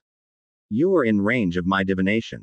There's no escaping now." Naruto only stilled his lungs and smirked as Byako pounced from behind and suddenly exploded in what looked to be a fresh veil of smoke. Oh, oh, oh. Sasuke found himself thinking that Naruto had been all talk when his opponent saw through the final transformed clone. Of course he would have seen through it when Naruto had done that very same thing earlier in the match. His assessment changed when he caught sight of the green rim tag on the kunai since his Sharingan allowed him to perfectly memorize details and he had caught sight of all of the ones that Naruto had used to this point during the match. It wasn't like the others, but his opponent didn't know that. He didn't think twice about it, believing that Naruto had run out of tricks and focusing solely on the finishing strike. That was why he didn't see the clone holding a mask and attaching the tag to it before the shuriken impacted the clone. The hit dispersed it, but not before the mask tumbled free and Sasuke caught sight of what looked to be blood on the back of it. A chakra construct formed from that point and touched down on the ground for a split second. Then it pounced, upturning the dirt around its paws as it speared towards the Hyuga. His opponent's eyesight spared him from having his bones broken as he twisted his body to avoid the impact, but the surprise of it left him breathing in the smoke that came from the tag on the mask before he jumped back further. Naruto meanwhile used his chakra to anchor his hands on the tiger and was pulled out of the smoke cloud, gasping for air as the tiger ran alongside the wall using chakra on its paws. It came to a stop at a safe distance, leaving Naruto mounted on its back and staring down his foe. "When did the leaf get their own puppeteers?" asked the girl from Hidden Sand on the other end of the contestants' booth. They were separated from the rest of the audience to avoid sabotage from the shinobi who were in the audience, though they personally divided into sides from their different villages. Her voice gave away her shock at the fact that Naruto pulled something similar to what the guy with war paint on his face could do. "Not a puppet," the puppeteer said. "No strings attached. It's probably capable of some level of independent action. Might be a summoning." "Doubt it," Shikamaru said from his seat on the bench, head perched on his chin as he watched with a bored expression. He kept his voice lower so that the others from Leaf could hear it. "I didn't see him making any hand seals. Perhaps his tutor provided it for his match," Shino offered as an answer while he stood in front of the railing and observed the match. Unlike his teammate, he at least kept his composure while watching the match. Naruto had been confident that he could defeat his opponent before now, so he likely trained with it over the month. He must have a plan, otherwise he would have used it from the start. Or because he didn't want to give away all his secrets when I was up against him next, Sasuke reasoned. If that was the case, he'd watch to see what it was capable of. Because when Naruto won, it would be Sasuke's turn to deal with it, after rolling over Gaara of the desert. And while he couldn't use the Chidori against his teammate, that didn't mean he hadn't considered a way to make use of his secondary element better. Oh. Naruto removed the expended ceiling tag from Byaku's mask. Either the poison was in his opponent's system or it wasn't, and he'd simply beat Neji the old-fashioned way. He anchored himself to the tiger and kept low as he gave the order. Just like in practice, Byaku. Understood. Byaku exploded in movement at the command, rushing forward fast enough that it upturned the ground in a straight pounce. The Hyuga's flexibility saved him as he managed to dodge, but his gentle fist counterstrike did nothing against Byaku. It used its momentum to keep going forward before bouncing off the ground, against a tree, and then back at him at another angle as Naruto dropped a concussive tag in their wake. The explosion forced Neji out of his stable guard, allowing Byaku to clip him on a third pass. The speed and weight of the tiger managed to dislocate or break a shoulder, leaving him only one arm to work with as the tiger came around for another angled attack. Neji gritted his teeth as he released chakra from every point in his body and unleashed the Kaden as they came in again. Up! Naruto commanded as he created a bulk of expendable clones in front of the spiraling dome of chakra. Byaku hit them and pushed upwards with it forelegs, sending it into aerial roll over the top. It landed on the other side as the dome sputtered out and Neji held his head from Karin's poison spreading faster with the increased activity. Let's do the finisher we practiced. Understood. Byaku lunged for Neji again, who moved to avoid it with a notable lack of grace. Naruto jumped off mid-pounce and used the forward momentum to deliver a flying kick that landed solidly and Neji staggered backwards. Shadow clones popped into existence right then and hit him with the combo. One clone delivered a right cross to the face that left him seeing stars. Zoo. Another used a jumping knee to the chest to knock him into the four clones raising their legs to kick him into the air. Maki. Then the white tiger dropped down on him from above and bounced off his aerial supine figure, sending him downwards. Tiger barrage. Neji hit the ground hard enough that he bounced up by a foot and a pained cry was forced out of his mouth. His entire body trembled as he tried to stand again. Byaku promptly placed one paw on his chest and pushed down to pin him into place. This can't be. Not quite as easy as I expected, but it's over, Naruto said. The poison's in your body now and Byaku's got you pinned. You're done. Poison. He struggled to breathe with how hard the tiger was pressing until it lightened with a gesture of Naruto's finger. When that last smokescreen Byaku released had poison mixed into it. He held up the spent tag. It's not fatal, but it did make you sloppy. A backup plan that I was planning to use on Sasuke, but you forced my hand when you pulled that spinning trick out of nowhere. I don't think even Byaku would have been able to get past it if you didn't brush off that last tag Kunai as another explosive rigged clone and got caught by surprise. A trick, he insisted. Fate has been beaten. Naruto finished for him. I'm the one standing here and now, thanks to everything the others did for me over this last month. Sure, if they hadn't helped me and given me the encouragement I needed, you might have won. There's only so far you can go alone, but with others you can break free of whatever chains fate has wrapped around you. Do you? There was a note of caution in his voice. It was almost as if he was afraid to ask. Do you really think it's possible to escape fate? Believe it, Naruto said in absolute certainty. Now are you going to call it, or do I have Byaku bat you around like an oversized toy because fate insists that I'm going to lose? Neji seemed pensive at that for a long moment. Then he deactivated his eyes. I am no longer able to fight. I forfeit the match. On cue, the proctor showed himself from whatever shadow he had been hiding in and called it. The winner of the first match is Naruto Uzumaki. The crowd cheered at the conclusion on the match, music to Sarutobi's ears in the wake of both the sportsmanship presented and the outcome. Pride filled his old heart. He couldn't help but smile beneath the veil obscuring his mouth as Naruto withdrew the creature back into the mask and waved at the crowd. An excellent opening match, said the Cage as he observed as well. Both combatants proved themselves to be prepared for multiple scenarios, keeping their hands hidden until necessary, a necessity in our profession. Indeed. They used the advantages bequeathed to them both well. Their resourcefulness should be taken into account when the time comes for the judgment. The fact that the young Hyuga managed to perform one of the techniques reserved for his clan's main branch, and looked like he was getting ready to perform another, spoke of true talent. More so because he could not have possibly been taught them, given how Sarutobi had seen little break in tradition from their clan. Between him and his other apprentice from the preliminaries, it was clear that Guy was doing something right with his students. Just the same, Naruto's tactical fighting had proven he was capable of utilizing the basics to an efficient degree, with the versatility that came from being without a specialization or heralding from an active clan.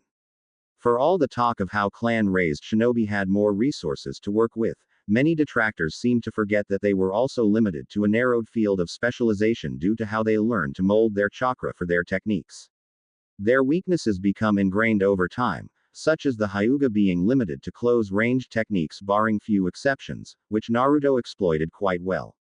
I must admit, I found the creature he called forth to be interesting, continued the Cage. It doesn't carry the same air as a puppet, nor a summoning. It's a tool that was created by his clan and recently rediscovered. That is all that can be said on the subject for the moment. However, I image it will make for a good showing against your eldest son should they meet one another in battle. Curiosity briefly danced in the foreign cage's eyes at the mention.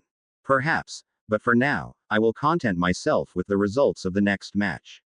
It is highly anticipated after all. Oh. As he followed behind Neji, who was being carried to the infirmary room on a stretcher because of the poison, in the corridor, Naruto winced. The ache of where he had been skinned and the soft bruising that came from where he had been smacked against the ground became pronounced with the loss of adrenaline. Despite that, he considered it a small miracle he didn't get his tenketsu blocked and hoped that the bolstered healing from the fox would kick in soon enough. Still, he couldn't help but have a satisfied smile on his face. He had actually won his first match, in front of the old man and everyone. And the people cheered for him when he did. Naruto looked down at the mask in his hands. He won because of everyone's help, even if they hadn't been prepared for that trick Neji pulled out of thin air. But it wouldn't be easy to win again now that everyone was anticipating him using Byakko, and they'd keep an eye out for the poison gas too. Even so, he won. A needling excitement spread throughout his body. He felt compelled to go tell the others and thank them. But he couldn't leave the combatants area because of the rules when it came to sabotage. Then again, a transformed shadow clone wasn't him now, was it? He created one and had it take on an unassuming appearance before handing it the mask. That would be proof to show to Karin and Sakura that it came from him without untransforming in the middle of the stands and getting questions thrown about. The clone then departed down a turn in the corridor while the real Naruto went the other way. There he ran across Sasuke heading in the direction he had just left to get out onto the field. You were sloppy at the end, he said. I hope you didn't give away everything you could do there. Otherwise our next match will be short. Who knows? Naruto shrugged as he walked forward. There was more than one mask in that temple. I bet a few of them could give you a run for your money on their own. HMPH. The trademark Uchiha grin appeared on his face as he walked past his teammate. As if, Sasuke. He turned to see Naruto staring at him, cerulean eyes tempered with earnest resolve. Naruto pressed a thumb to his forehead protector bearing their village's emblem. More than anyone else here, I want to face you. Don't lose. The Uchiha took a moment to register the sincerity in his words before he responded. Don't forget, I'm an Uchiha. He tapped his own resting on his forehead. I'll wipe the floor with him and then it'll be your turn. Oh. Naruto was amazing, wasn't he? Ayame said cheerfully, still clapping even after he had departed. Sakura breathed easier as she nodded. Despite the surprises, the first of her teammates had managed to get his victory in the tournament and came one step to his very vocal dream of becoming Hokage. It made her proud that she had done something for his sake, that she was useful. Karin, on the other hand, was shaking. Sweat dotted her paling face and her breathing was labored. It looked as though she had caught something. What's wrong? Ayame asked as she ran her fingers along the younger girl's face. Are you okay? I just feel a bit ill with worry, she claimed, standing up. Forgive me, I just need a moment and I'll be right back. She slipped out of the row and then ran up the stairs to the entrance of the corridors, presumably heading towards the bathroom. I hope she'll be okay, said the ramen waitress with concern nestled with her eyes. I'm sure she'll be fine, said a third voice. Sakura and Ayame twisted their heads towards the source to see that Kakashi had abruptly appeared. Glad to see you both here to support the boys. Ayame was immediately smitten with his praise, a luminescent blush prominent on her face. Well, Naruto is like a little brother to me. Sakura, for her part, shifted to her immediate concerns for the next match. She had given Sasuke's bout ample thought, about how it could play out, and to that end she came to her own conclusions on what he could have been taught by their sensei. Kakashi-sensei, did you teach him genjutsu or how to use the lightning chakra? A good guess. He nodded his head slightly. Sasuke's Sharingan could allow him to use the Eye of Hypnotism, but his focus is too geared towards the Eye of Insight aspect to weave a genjutsu properly. In addition, his opponent defenses are automatic regardless of his state from what we can assume. So I taught him how to utilize lightning chakra and worked on his speed so that he could match Guy's apprentice. She should have been relieved at learning that he would at least have a better chance of survival than Lee did. Yet her heart couldn't stop thundering in her chest at the prospect of him having to fight that sand shinobi. Perhaps sensing this, Kakashi leaned forward and slightly rustled her hair. Have faith, Sakura. She nodded silently as Sasuke emerged onto the field and his opponent followed suit, landing from upon a floating cloud of sand. Oh. Karin held her chest, taking deep breaths as she supported herself against one of the walls within the corridors. She could feel his chakra amidst the crowd, mingling in place of an Anbu officer. Kabuto didn't move when she did, so he wasn't chasing her, but she wouldn't be able to rest in comfort unless she was very far away from here. Orochimaru was already there, having taken the Kazecage's place. She didn't know how or when he had done so, but it did explain how he had gotten sand on their side. Worse, he was in a perfect position to assassinate the Hokage with the other four who were disguised as two through the use of a technique while the other cage only had one guard. Wait, no, that wasn't right. There was a subtle, almost ethereal pocket of chakra beneath him, expanding like a bubble. The signature was familiar too, Naruto's tutor. Gamma was resting beneath the Hokage's somehow, hiding in his shadow if she had to guess. She took a deep breath and forcibly ignored the familiar signatures of Orochimaru and Kabuto, which took some doing given her powers usually magnified when she was afraid to focus on threats. The refined focused on her mind's eye spread over the crowd in the arena, some of the signatures belonging to the people in the audience. A good deal of them were foreign signatures, probably sleepers, but some she recognized as the Anbu who occasionally exchanged shifts while watching her. They weren't all positioned around as guards like Kabuto was pretending to be. Instead, they were sitting with the crowd. Was the Hokage actually anticipating an attack or were they simply having a day off? The former was the more likely scenario.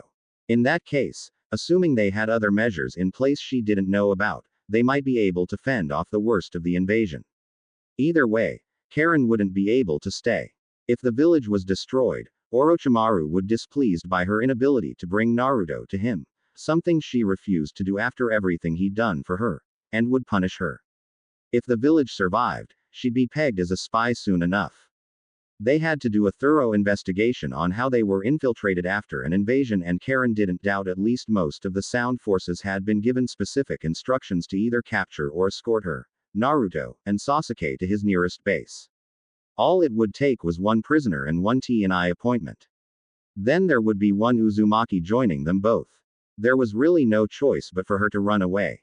I got so sloppy, Karin chastised herself. I knew from the beginning and told myself that there was no happy ending, but Naruto made me so happy with how he was just so straightforwardly warm that I fell in. Oh no. The realization that slowly dawned on her left her weak in her knees, forcing her to lean her back on the wall and slide down it until she was curled up. I fell in love with him, didn't I? Or at least as close as love got for her. It wasn't like she had much experience besides the familial love that she had for her mother. The affection she felt for Naruto was different in irrefutable ways. She couldn't mistake one for another. The boy was a year her junior, not much to look at, and didn't have much to his name. But she liked his personality, how he was so bright in life, and the texture of his chakra. He never asked her for anything and gave her everything, from his trust to the sort of life she wished she could have had. She was happier around him than she had been in a long time, a sort of happiness that she did her best to make sure he got to experience as well by helping him. Her focus then shifted to the signature coming down the corridor, the familiar warmth undeniable. It was Naruto, or a clone of him judging by the chakra level. He was in a rush, even though she couldn't feel anyone chasing him, and turned the corner into view. What are you doing here, Naruto? Karin asked as she wiped her eyes. You shouldn't be breaking the rules like this by coming here. You knew it was me. He asked. She recognized her mistake when she looked up and saw his transformed brows closing in and looking pensive. It was another sloppy mistake on her part. She hadn't been looking and recognized his chakra before his appearance. Karin bit her lower lip in thought of what lie to tell, and then decided against it. This was a clone, not the original, and she was getting ready to run away while everyone was distracted with the most anticipated match of the finals. This could be her last chance to see Naruto in any shape or form, and if she went without getting everything off her chest, it would only weigh her down further. She needed closure. That would be the best way to describe it, to know if her feelings would have been reciprocated or rejected. Either one would be fine as long as she didn't have to think on the endless what-ifs that came from not getting an answer. I'm a censor, Naruto. She stood up and pushed herself off the wall. I can sense your chakra whether or not you're transformed. We're alone so you can drop it. The clone did as told and dropped the transformation and revealed a mirror-perfect image of the lovable blonde she had come to know. In his hands was Byaku's mask. That's amazing, Karin-chan. I had bought this so you wouldn't be surprised, but I guess I didn't need to. You mean the original you, she corrected him. Shadow clones are really amazing. You look just like him, down to the last detail. So you can sense that too. He scratched at his cheek. It seemed like he was unsure of whether or not he should feel complimented when he was a clone. Will you listen to me? She asked. I have something important I want to say, and I want you to listen to the end and be honest with me. Okay. I guess I can, but you'd really be better off talking to the original if it's that important. I'm too much of a coward to do that, too much of a coward to do anything else besides run away. She took a deep breath and then looked him square into his peerless cerulean eyes. Naruto, I was told to capture you by a very bad man. His expression went from confused to wary almost immediately. What do you mean? When you told me your name in the forest, I wanted to know more about my clan, but the village I was with wouldn't let me stay unless I agreed to send them information. But, in truth, I was a spy for another person and only joined them because he told me to a year ago. He told me that I was supposed to knock you out and bring you with me to him while something bad happened during the finals. So, he swallowed and his breathing staggered. He was afraid to ask. Everything we did was just to get close to me. It was real, if that's what you're asking, she claimed. I did things for you because I wanted to, not just because of my orders. I wish I could say that it wasn't tainted by the fact that he told me to get close to you, but it is. I just wanted to get to know you and they poisoned that innocent wish. Believe me, Naruto. Please. The clone licked his lips, trying to form the words. Were you going to actually do it? She slowly shook her head. Naruto. This man and his apprentice are terrifying. I'm scared of them both. But I can't take you to them knowing how they'd hurt you. I wouldn't wish that on my asshole teammates, let alone you. But if I don't bring you in, then they'll punish me. What will they do to you? He asked. If you don't bring me, who knows? She brushed her hair behind her left ear and looked down at where he had bitten her weeks ago. I'm useful, but they don't need my mind intact. Maybe they'd just mess with my head until I was a brainless husk that they used to keep experiments alive, if I was lucky. Well, what about the old man? The clone nodded as he strung his thoughts together. Yeah, we can go to him together. He'll protect you. I can't. She'd already thought about how that would end.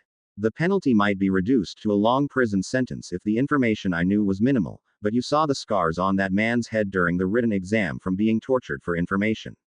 The information I have is considered S-class in terms of secrecy and who I was spying for, so they'd execute me after they got what they wanted, however they could. S-class, he seemed to pale at that. You don't mean, I never cared that you're a Jinchuriki, if that's what you're getting at. Her fingers reached up and gently stroked his cheek. She felt a slight pang in her heart when he flinched at her touch, but continued. You're not like that, Gara. You're in control of yourself and your seal is better. I never once felt threatened around you. In fact, I'm in love with you. The clone stood there, dumbfounded at the admission with his mouth partly opened. He didn't know how to respond to that. Even so, Karin continued to vent her feelings to him. I've fallen in love with you. Her voice cracked at the end, and the tears clawed their way out from behind her eyes. I'm happy being around you, and I want to make you happy. The thought of living in this village and being with you made me so excited and miserable at the same time, because it was a dream that I knew wouldn't come true. She clung to him tightly, clenching the back of his jumpsuit and crying miserably on his shoulder. Why did I have to meet you? Why did you have to make me feel this way when it could only end badly? It's like I'm being punished for wanting to know more about my people and you, mocking me with promises of what could have been. Naruto's clone went rigid for a moment, stilling his lungs and tensing his muscles as if to shake her off. Then he embraced her and patted her on the back in silence. It was all he could do. Karin pulled herself together after a minute or so. She leaned back so that she faced him properly, so close their foreheads could touch. That's why I'm running away now, while I can. I can't betray you, and I can't stay here. So I'll disappear and run until I find someplace they hopefully can't find me. Don't go. There was a strained hitch in his voice. We'll find some way for it to work out. You didn't want to do anything bad. You didn't have a choice, right? I can't. Her fingers found themselves on the back of his head, nestled in his hair. We won't see each other again. I'm too much of a coward to risk staying, and too ashamed to even admit it to the real you. Even now, I just wanted to know if you'd forgive me for everything. The real me would. There was no doubt in his voice. Please, don't. She silenced him with a kiss, pressing against his lips in a fevered and desperate attempt to capture a moment that would never come again. While the clone was distracted with the kiss, to the extent of dropping the mask, she pulled out a kunai as stealthily as possible. She didn't want him to see it coming or see his face distorting when she eventually plunged it into his body, clone or not. So she embraced him after breaking the kiss and whispered gently into his ear. Thank you for everything, Naruto. Then she used the kunai on his unprotected back and it dispersed, leaving only the mask to show that the clone once existed. Byako was fast and she was a sensor on the cusp of a full-on invasion. Between the both of them, she could hopefully be well outside of the Land of Fire's borders quickly and without being detected. She picked up the mask and ran towards the exit while the crowd roared at the start of the match.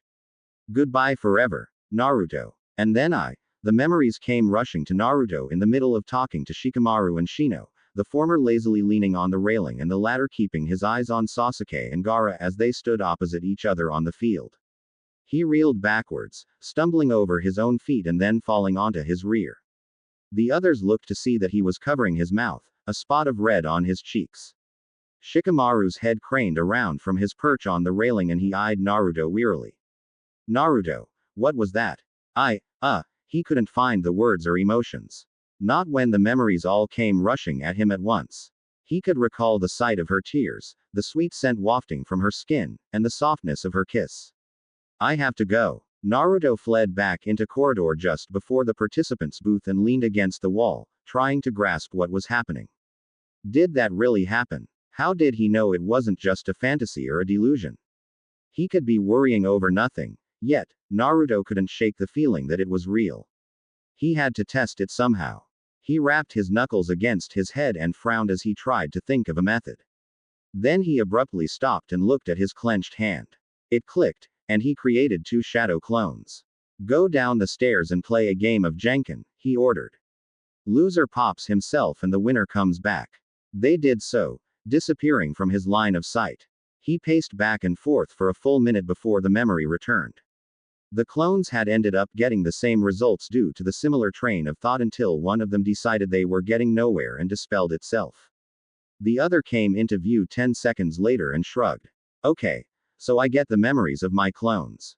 He slid back against the wall and held a hand against his head, ignoring the cheers coming from outside in lieu of the discovery. That means it was real. The clone looked depressed as well before a sudden determination crossed its face. I'm going to go check to see if she's left. It ran away, leaving the original alone with his thoughts. Karin had. She said that she had fallen in love with him and then kissed him. Then she ran away. He wasn't sure what to feel there. Just thinking about the kiss left his blood pounding in his ears and his heart hammering at his chest. And yet, she was gone, and now he had to think about everything and question whether she was telling him the truth or just following orders. How do I feel about her? Naruto wondered as he sat against the wall. He'd felt safe around Karin. And she was always encouraging and helping him. He wasn't sure if he loved her in a romantic sense, but he was sure that he cared for her enough over this last month that he'd be willing to put his life on the line to save her. Right now, though, he felt a myriad of other feelings. He was still flustered from the kiss, which was nothing like what he felt when he and Sasuke had that accident that they swore they would never talk about again. He was sad at the deception, like a weight in the pit of his stomach. All this time, he had trusted her. He let her into his life and home without a second thought, and it had been orchestrated from the beginning. When he thought about the life they could have had back in the village together, only for it all to be gone now, it made the weight in his stomach heavier. He tried to think about where she could run off to, just so that he could track her down. It was too much to hope the clone would be able to catch up to her. Chances are she was long gone, and she could sense his chakra, so it wouldn't take her any effort to hide or avoid him. There'd still be a chance if she was in the village, but what she said about how the old man would have to treat her as a spy also made him sick to his stomach. Should he just let her run away then? Maybe, but he didn't want to let her leave him behind. That much he knew for certain. And he didn't think she wanted to either. Even if she was acting as a spy, she accepted him for what he held inside of him and never once looked at him with disdain because of it. He would at least try to get the old man to show mercy to her. But, whoever it was that scared her into running away, and trying to play him like a chump in the first place, they were going to pay for this. It was one thing to try and come at him as an enemy, but this was unforgivable. They dangled family in front of him, the one thing in the world he always wanted and never could have, and then used that to mess with him. The clone returned about 2 minutes later. It was short of breath. She's taken by Akko. Naruto groaned as he gritted his teeth. There was no way they would catch up to her if that was the case. Darn it. Now we'll never find her. I don't think she knew that we would gain the memories of a clone when they were destroyed, the clone said, sitting across from the original. If she did, she probably wouldn't have said anything. I still hate that she left, and that someone put her up to it. Maybe if we figured out who that is, then we could do something about it. Naruto scratched his head in thought before speaking aloud again. It has to be someone who knows where a Jinchuriki. But that's just about all the adults in the village. Even if the old man would put them away, someone could have spilled it. The clone shrugged. It was true enough. But they also know that Gaara is also one, and currently fighting Sasuke. Crap. Naruto leapt up and grabbed him before he could run off to tell them to stop the match. Remember what she said before. She sounded so sure that Sasuke wouldn't be hurt too badly during the match. If she knew that much and that he's also a Jinchuriki, they might be in on it too. The clone settled down. And Sasuke's eyes are supposed to be super rare, so whoever is after us might want them. So it'd have to be someone who knows where a Jinchuriki, possibly works for another village, and probably wants Sasuke's eyes. Do we know someone that fits those 3 things? They realized at the same time and slapped their foreheads with their palms. The creep in the forest of death. They had to have known, Naruto said. They knew how to screw up the seal on our stomach and messed up our chakra in the first place. From what we learned this month, that sort of thing means you know what you're doing or it goes bad. And they put one of Sasuke too and left us alive after beating us, the clone continued. They did that because they wanted us to get away, and Karin was from the same village, so they could have spoken to her anytime before the rest of her team left. If they wanted her to bring us to them, then chances are they could be hiding somewhere close, or even watching her seat. Then we lure them and whoever it is that's working with them out and then pound them, Naruto decided. And then we'll try to find her somehow. She's a censor, but we still have Suzaku and can fly. Maybe we can get Kiba to loan us Akamaru to track her by scent. Spurred by this revelation, Naruto continued to talk to his clone and essentially bounced ideas off of himself in hopes of comprehending who it was that was threatening Karin and how to find her. While they talked, both were blissfully unaware of the small insect nestled in the original's blonde bed of hair. It sat there, listening with the intent of relaying it to the living hive it served. Oh, oh, oh.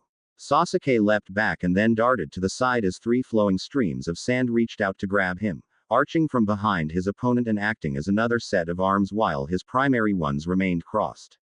In a practiced and swift motion, he flung 4 kunai towards the red-haired boy. The path was direct and thus easy to read, blocked as a surge of sand rose in front of him to intercept them. Now, he kicked off the ground at full speed, mirror wheel eyes spinning in place as the path to take was laid out in front of him. Surprise found itself on his opponent's face as Sasuke suddenly vanished from his untrained sight as the wall of sand lowered. Closing in as a black blur, he punched through the sand that appeared sluggishly as it tried to cover Gaara's blind side and delivered a double-legged jumping kick that had the full backing of his speed behind it. They both flew as a result, Sasuke riding the boy as he sailed airborne. Before the sand armor that cracked violently under the kick started to entrap his feet, he chambered his legs and then pushed off. The force sent Sasuke backwards in a somersault as Gaara crashed down into the ground, raising a dust cloud that obscured him from view. Sasuke exhaled as he landed, eyes fixed on the dust cloud as it thinned to reveal Gaara being slow to get back onto his feet. Like I thought, even after Rock Lee had kicked him all over the arena, he hasn't compensated for the set speed of his sand by sharpening his reflexes and ability to track. That complacency would be his downfall. Sasuke was never one to sit still. To remain stagnant was the same as death, and if he grew complacent he would never surpass his brother. He rushed forward again only for Gaara to sweep his hand out and send sand surging forward in another attempt to ensnare him. Sasuke used a body flicker, using 3 steps at a speed faster than Gaara could see to get behind him again, and finished the hand seals to unleash a grand fireball large enough to engulf him. The explosion pounded at his ears as it detonated, hot wind and near molten bits of sand and dirt scattering about. But the smoke and dust cleared to reveal a dense shell of sand, surrounding him like a cocoon. Sasuke tossed 2 kunai at it to see just how impenetrable it was, only for them to not even scratch the surface. He felt the ground trembling underneath him. Reflexes kicked in and he jumped away as sand erupted from the ground in numerous geysers. Then they came alive like thick arms with clawed fingers, reaching down and trying to snatch him up. He was fast enough to dodge them as they came crashing down, hitting the ground hard enough to break them apart into loose sand again. Sasuke was on the other side of the field by the time the assault ended. The loose sand flowed back to the shell to reinforce it. He couldn't wait anymore if he was going to break through that defense. He would have to use the Chidori. Oh, oh, oh. Sakura breathed easier as Sasuke escaped from the rain of sand. Good. Kakashi-sensei had indeed been keeping his training up using Lee's approach, attacking quickly to avoid the sand, but if that was the case then he would get tired soon and then. Oh, you're back, Ayame said from next to her. She turned to see that Karin had come back. Is everything alright? I'm fine now, she said, though there was a slight change in her voice that Sakura picked up. She wanted to think that it was just her imagination.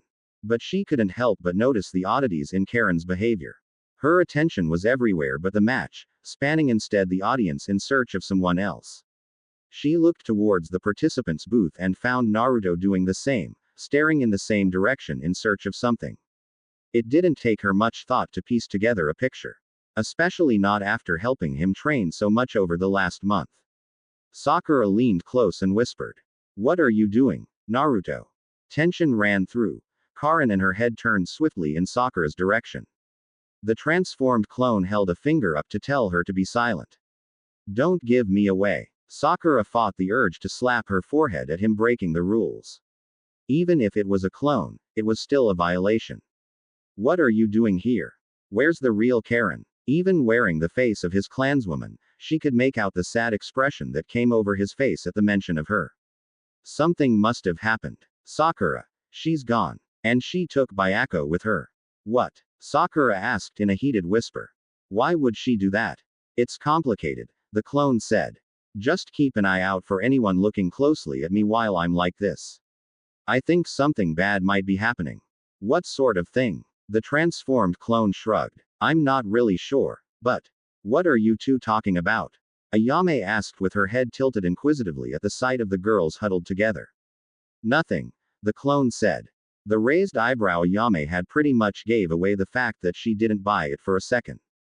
But all three of them turned their attention to the rather loud chirping noise that came from arena and witnessed Sasuke standing on the wall as lightning crackled in his hand. Oh, oh, oh. Of course Kakashi taught him that technique, Sarutobi mused silently from his seat as he witnessed the lightning growing denser. He acknowledged that it was a technique meant for enemies using similar defensive encampments, but it was also used for assassinations. Should he hit, it would likely be a fatal strike. The Hokage frowned beneath his veil. While death was a very real prospect during these matches, it wouldn't be ideal for the Kage's youngest to be killed in front of him and a crowd. He was about to signal his bodyguard to have the proctor intervene when he heard the Kage speak. Outstanding, came from the Kage, eyes fixed on the Uchiha with an abnormal interest rather than his own son. Those eyes reminded Sarutobi of his wayward student for just a moment, making his aged heart palpate.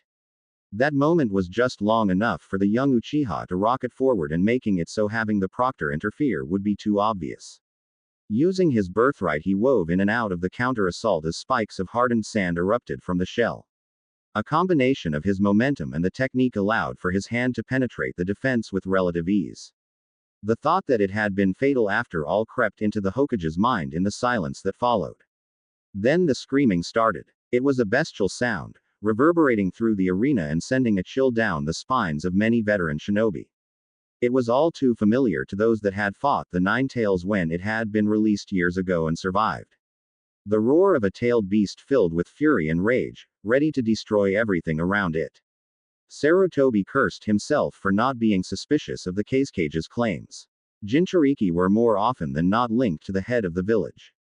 Given the boy's track record and affinity for sand, it made sense that he would be the one to house the One Tail. And while that in itself wasn't a crime, deception was their nature after all. The fact that none of his intelligence sources had figured it out spoke of oversight that was almost inexcusable, if not for the fact that they were looking for Orochimaru. The Uchiha fought to free his arm, a look of primal fear on his face. When whatever that had a hold of him wouldn't budge, he reignited the Chidori in a second. More human scream followed as the arm came free. He hopped back as a long, sinuous appendage chased after him for a moment, only to fall limp onto the ground and suddenly retract into the cocoon. It was then that the feathers began to fall over the arena, a high-level genjutsu technique capable of encompassing the entirety of the audience. There was no excuse for that. Sarutobi exchanged a final glance with the Kage and caught the remorseless and unsurprised gleam within it. Everything clicked at that moment. The hidden sound would stand no chance against the hidden leaf alone. But if they were sabotaged from within, with a mad Jinchuriki to contend with as well, then even they would fall. His guard reached for his poisoned blade only for four kunai to find their way into his chest as smoke billowed from the Kage, filling up the booth. Oh, oh, oh. Karin looked back from atop Byakko as the white tiger came to a stop on her command. She felt the pulse of chakra as the giant snake summonings emerged, her mind's eye having grown yet again. The walls that had stood for at least a decade unbroken came crumbling down when the massive serpents threw their weight against it, clearing the way for the sound forces that were hidden outside to enter while they sowed chaos, intent to crushing the hidden leaf on Orochimaru's command. There was no going back now. The invasion had begun. The moment the ethereal feathers started falling, Naruto leapt into action. He didn't shout. He didn't announce what he was doing. He just flung several concussive tagged kunai towards the pair of sand siblings, with the intent of knocking them out before they could contribute to whatever was happening and getting some answers. In a swift, single motion, Tamari spun and unfurled her fan just enough so that it was a repeat of her match with Tenten. The blades of wind hidden within the gale sliced through the tags as the kunai were thrown askew before they could touch them. A surge of insects followed from behind Naruto as he formed clones courtesy of Shino, and both rushed forward in a black cloud with orange masses within it. She immediately unfurled her fan entirely and waved it with a hard spin, wind chakra riding along the gale so densely that everything caught within it was shredded. Naruto, Shino, and Shikamaru ducked inside of the corridor to avoid being caught within the attack, providing an opening for the sand duo. Tamari conjured a whirlwind over the exit to block it while she and her brother leapt down and retrieved their younger brother. Okay. What's going on? Shikamaru asked as he watched the twister churn in front of their only exit. The near-death experience had gotten rid of all the lethargy that had permeated him. We are not safe here. Shino raised his hands and more insects slipped out from his coat to form a dense cloud that he sent down through the corridor. A roar of air came from the turn leading down the stairs as the insects that had gone through the narrow passage were killed, signaling they were under attack from that angle too. Naruto. Raise a barrier. Naruto pulled out the barrier tags and used them to form a wall between the three Chunin hopefuls and a hidden sound Junin that emerged from the staircase, having the same arm implants that Shino's opponent from the preliminaries had. The difference between Zaku and Junin was made clear when he raised a single hand and let loose a gust of air pressure, capable of pulverizing them had Naruto not shielded them with the barrier tags.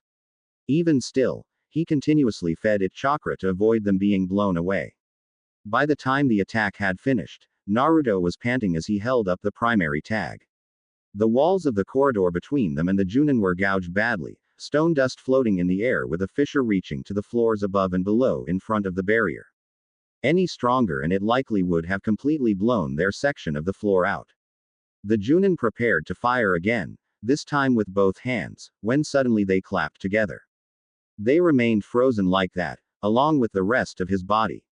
Only his eyes moved, and they looked down to where the shadow stretched across the fissure between them and connected. Yeah, no more of that, Shikamaru said as his shadow locked his opponents down, holding the prayer pose.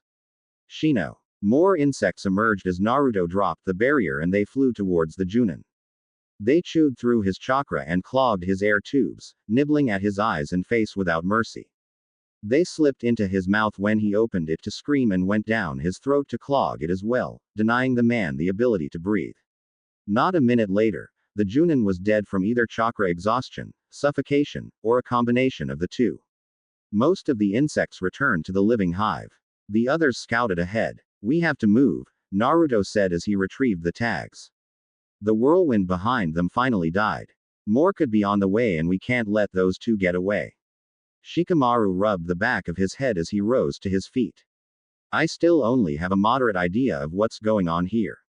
Either of you care to give me some insight into what we're dealing with? In a moment, Shino said as a scouting insect landed on the tip of his finger. It relayed its information to him. Kurenai-sensei is on her way with Kiba and Akamaru. I imagine that she will want an explanation as well. True to word, Kiba, Akamaru, and the Junin leader of Team 8 arrived to see the boys and the corpse of the sound Junin. There was blood on her outfit and a kunai in her hands, a far cry from when she had been lecturing Kiba in private over his performance during the match. Being escorted off was the least of their problems at the moment. Kiba stepped around the corpse and whistled. Damn, Shino. Sometimes you scare me. Shino shrugged and then turned to his Junin, who asked what happened. We had reason to believe that the hidden sand betrayed their alliance with us and is working with hostile forces to undermine the village. We tried to detain their genin, but failed. It's also very likely that Sasuke Uchiha is a primary target for being kidnapped due to his bloodline, if I am correct. We just saw him leave over the wall not too long ago through the window, Kiba said. I think he was chasing after them already. Track them down, she ordered. The Junin are handling the shinobi in the arena, but with the chaos those three have slipped out and the Uchiha boy gave chase. Catch up to them and detain if possible, but otherwise focus on keeping him safe. Understood. Yes, ma'am, Kiba and Shino said. Naruto and Shikamaru, who weren't members of her team, nodded as well. They still had to defer to her given the circumstances. Shikamaru was notably less enthused about it once she departed through the exit, sighing. What a drag. How are we going to even find them? Akamaru and me have Sasuke's scent memorized, Kiba said. His companion barked on top of his head, confirming the same. Might be hard with so many others around, but we can track him. I have a few of my hive on the ones from sand, leaking a pheromone that I can track. Shino turned to Naruto.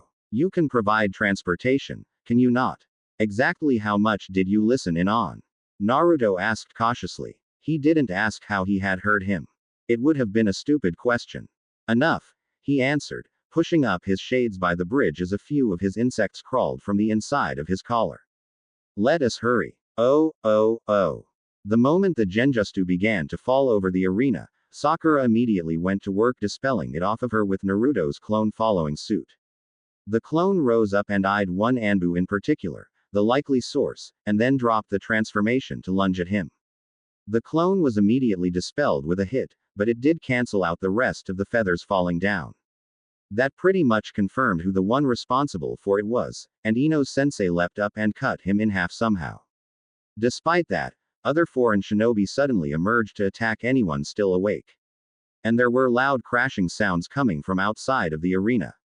Naruto didn't say anything about a full-scale attack, Sakura thought to herself as she looked at all the fighting taking place around her. There were a lot of shinobi that she didn't recognize, but a few that she did.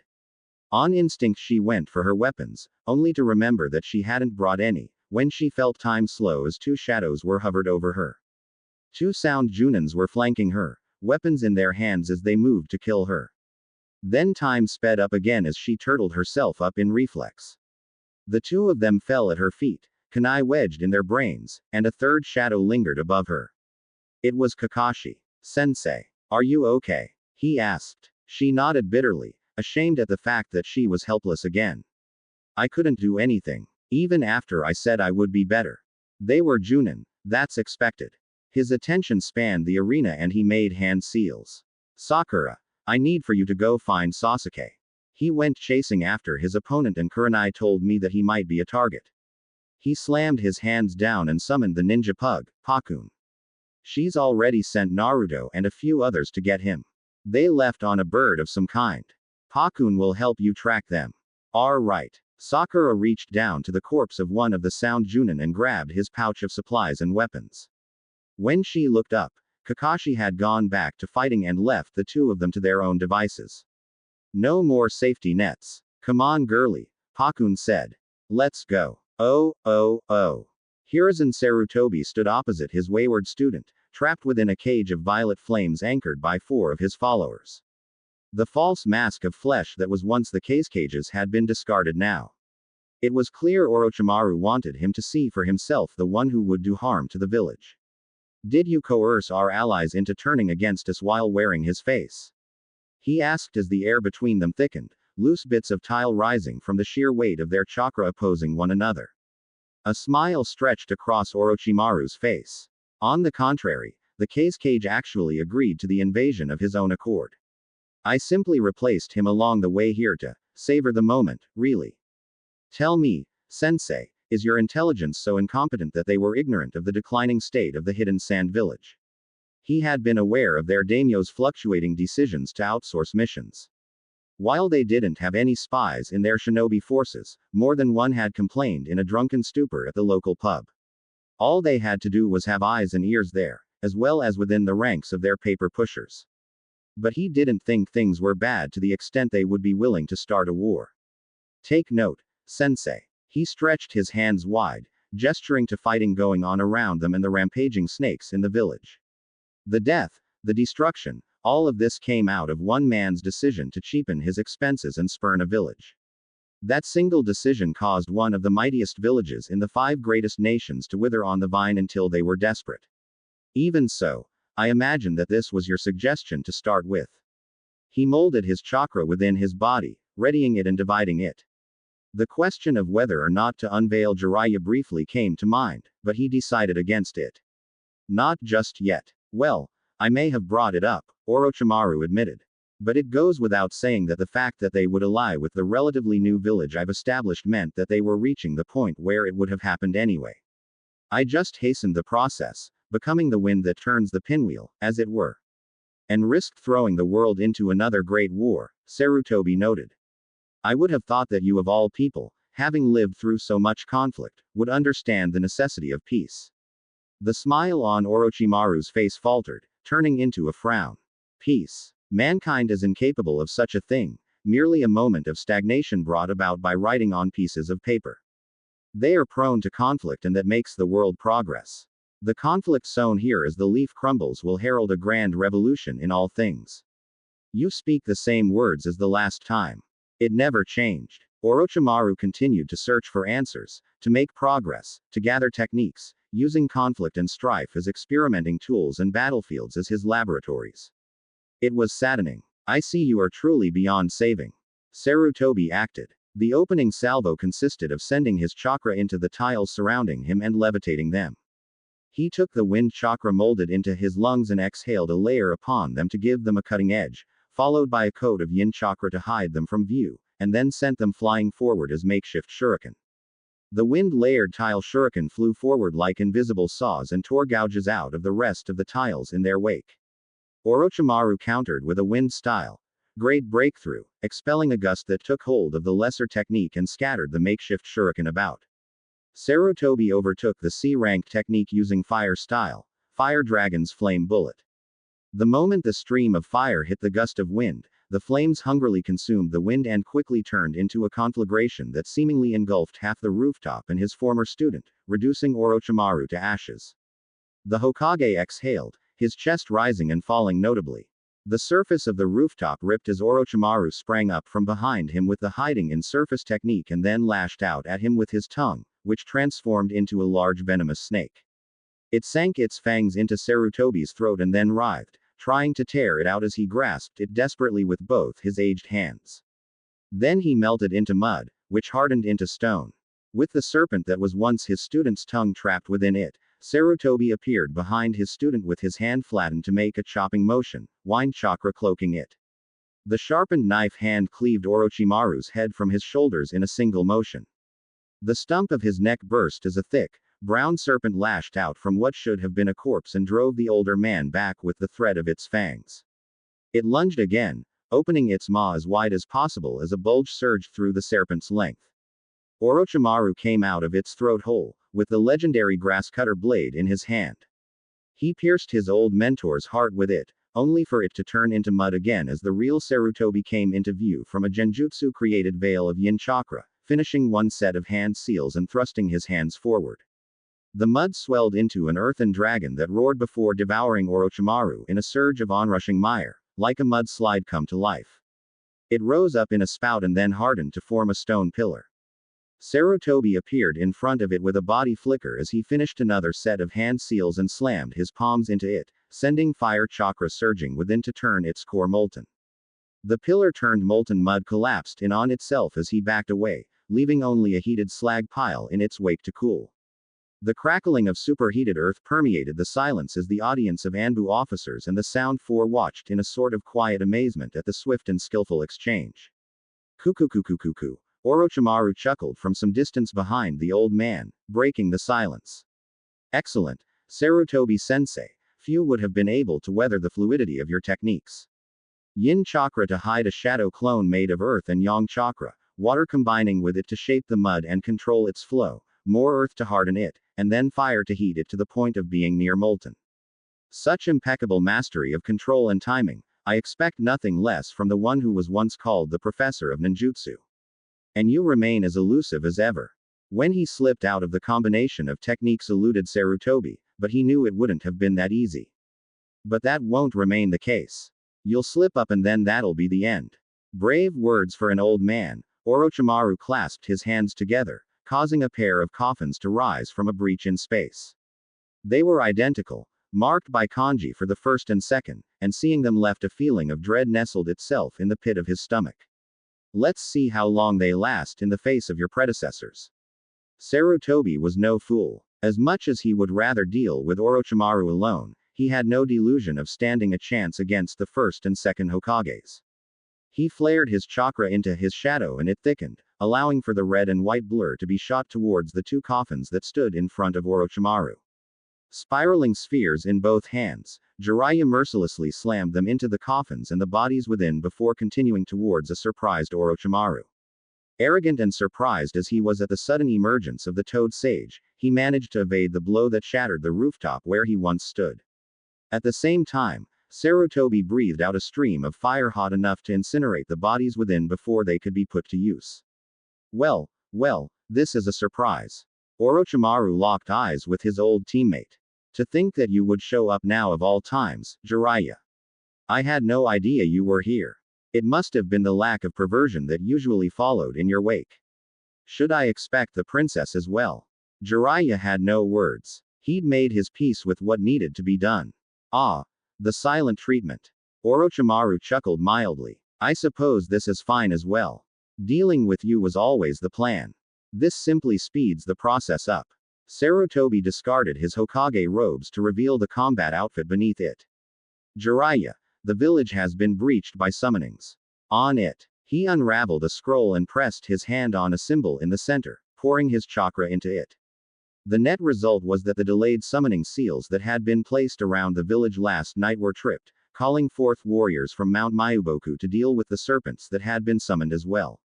Jiraiya then readied a kunai as Orochimaru held his sword forward. A particularly loud explosion in the distance signaled the continuation of their battle to the death.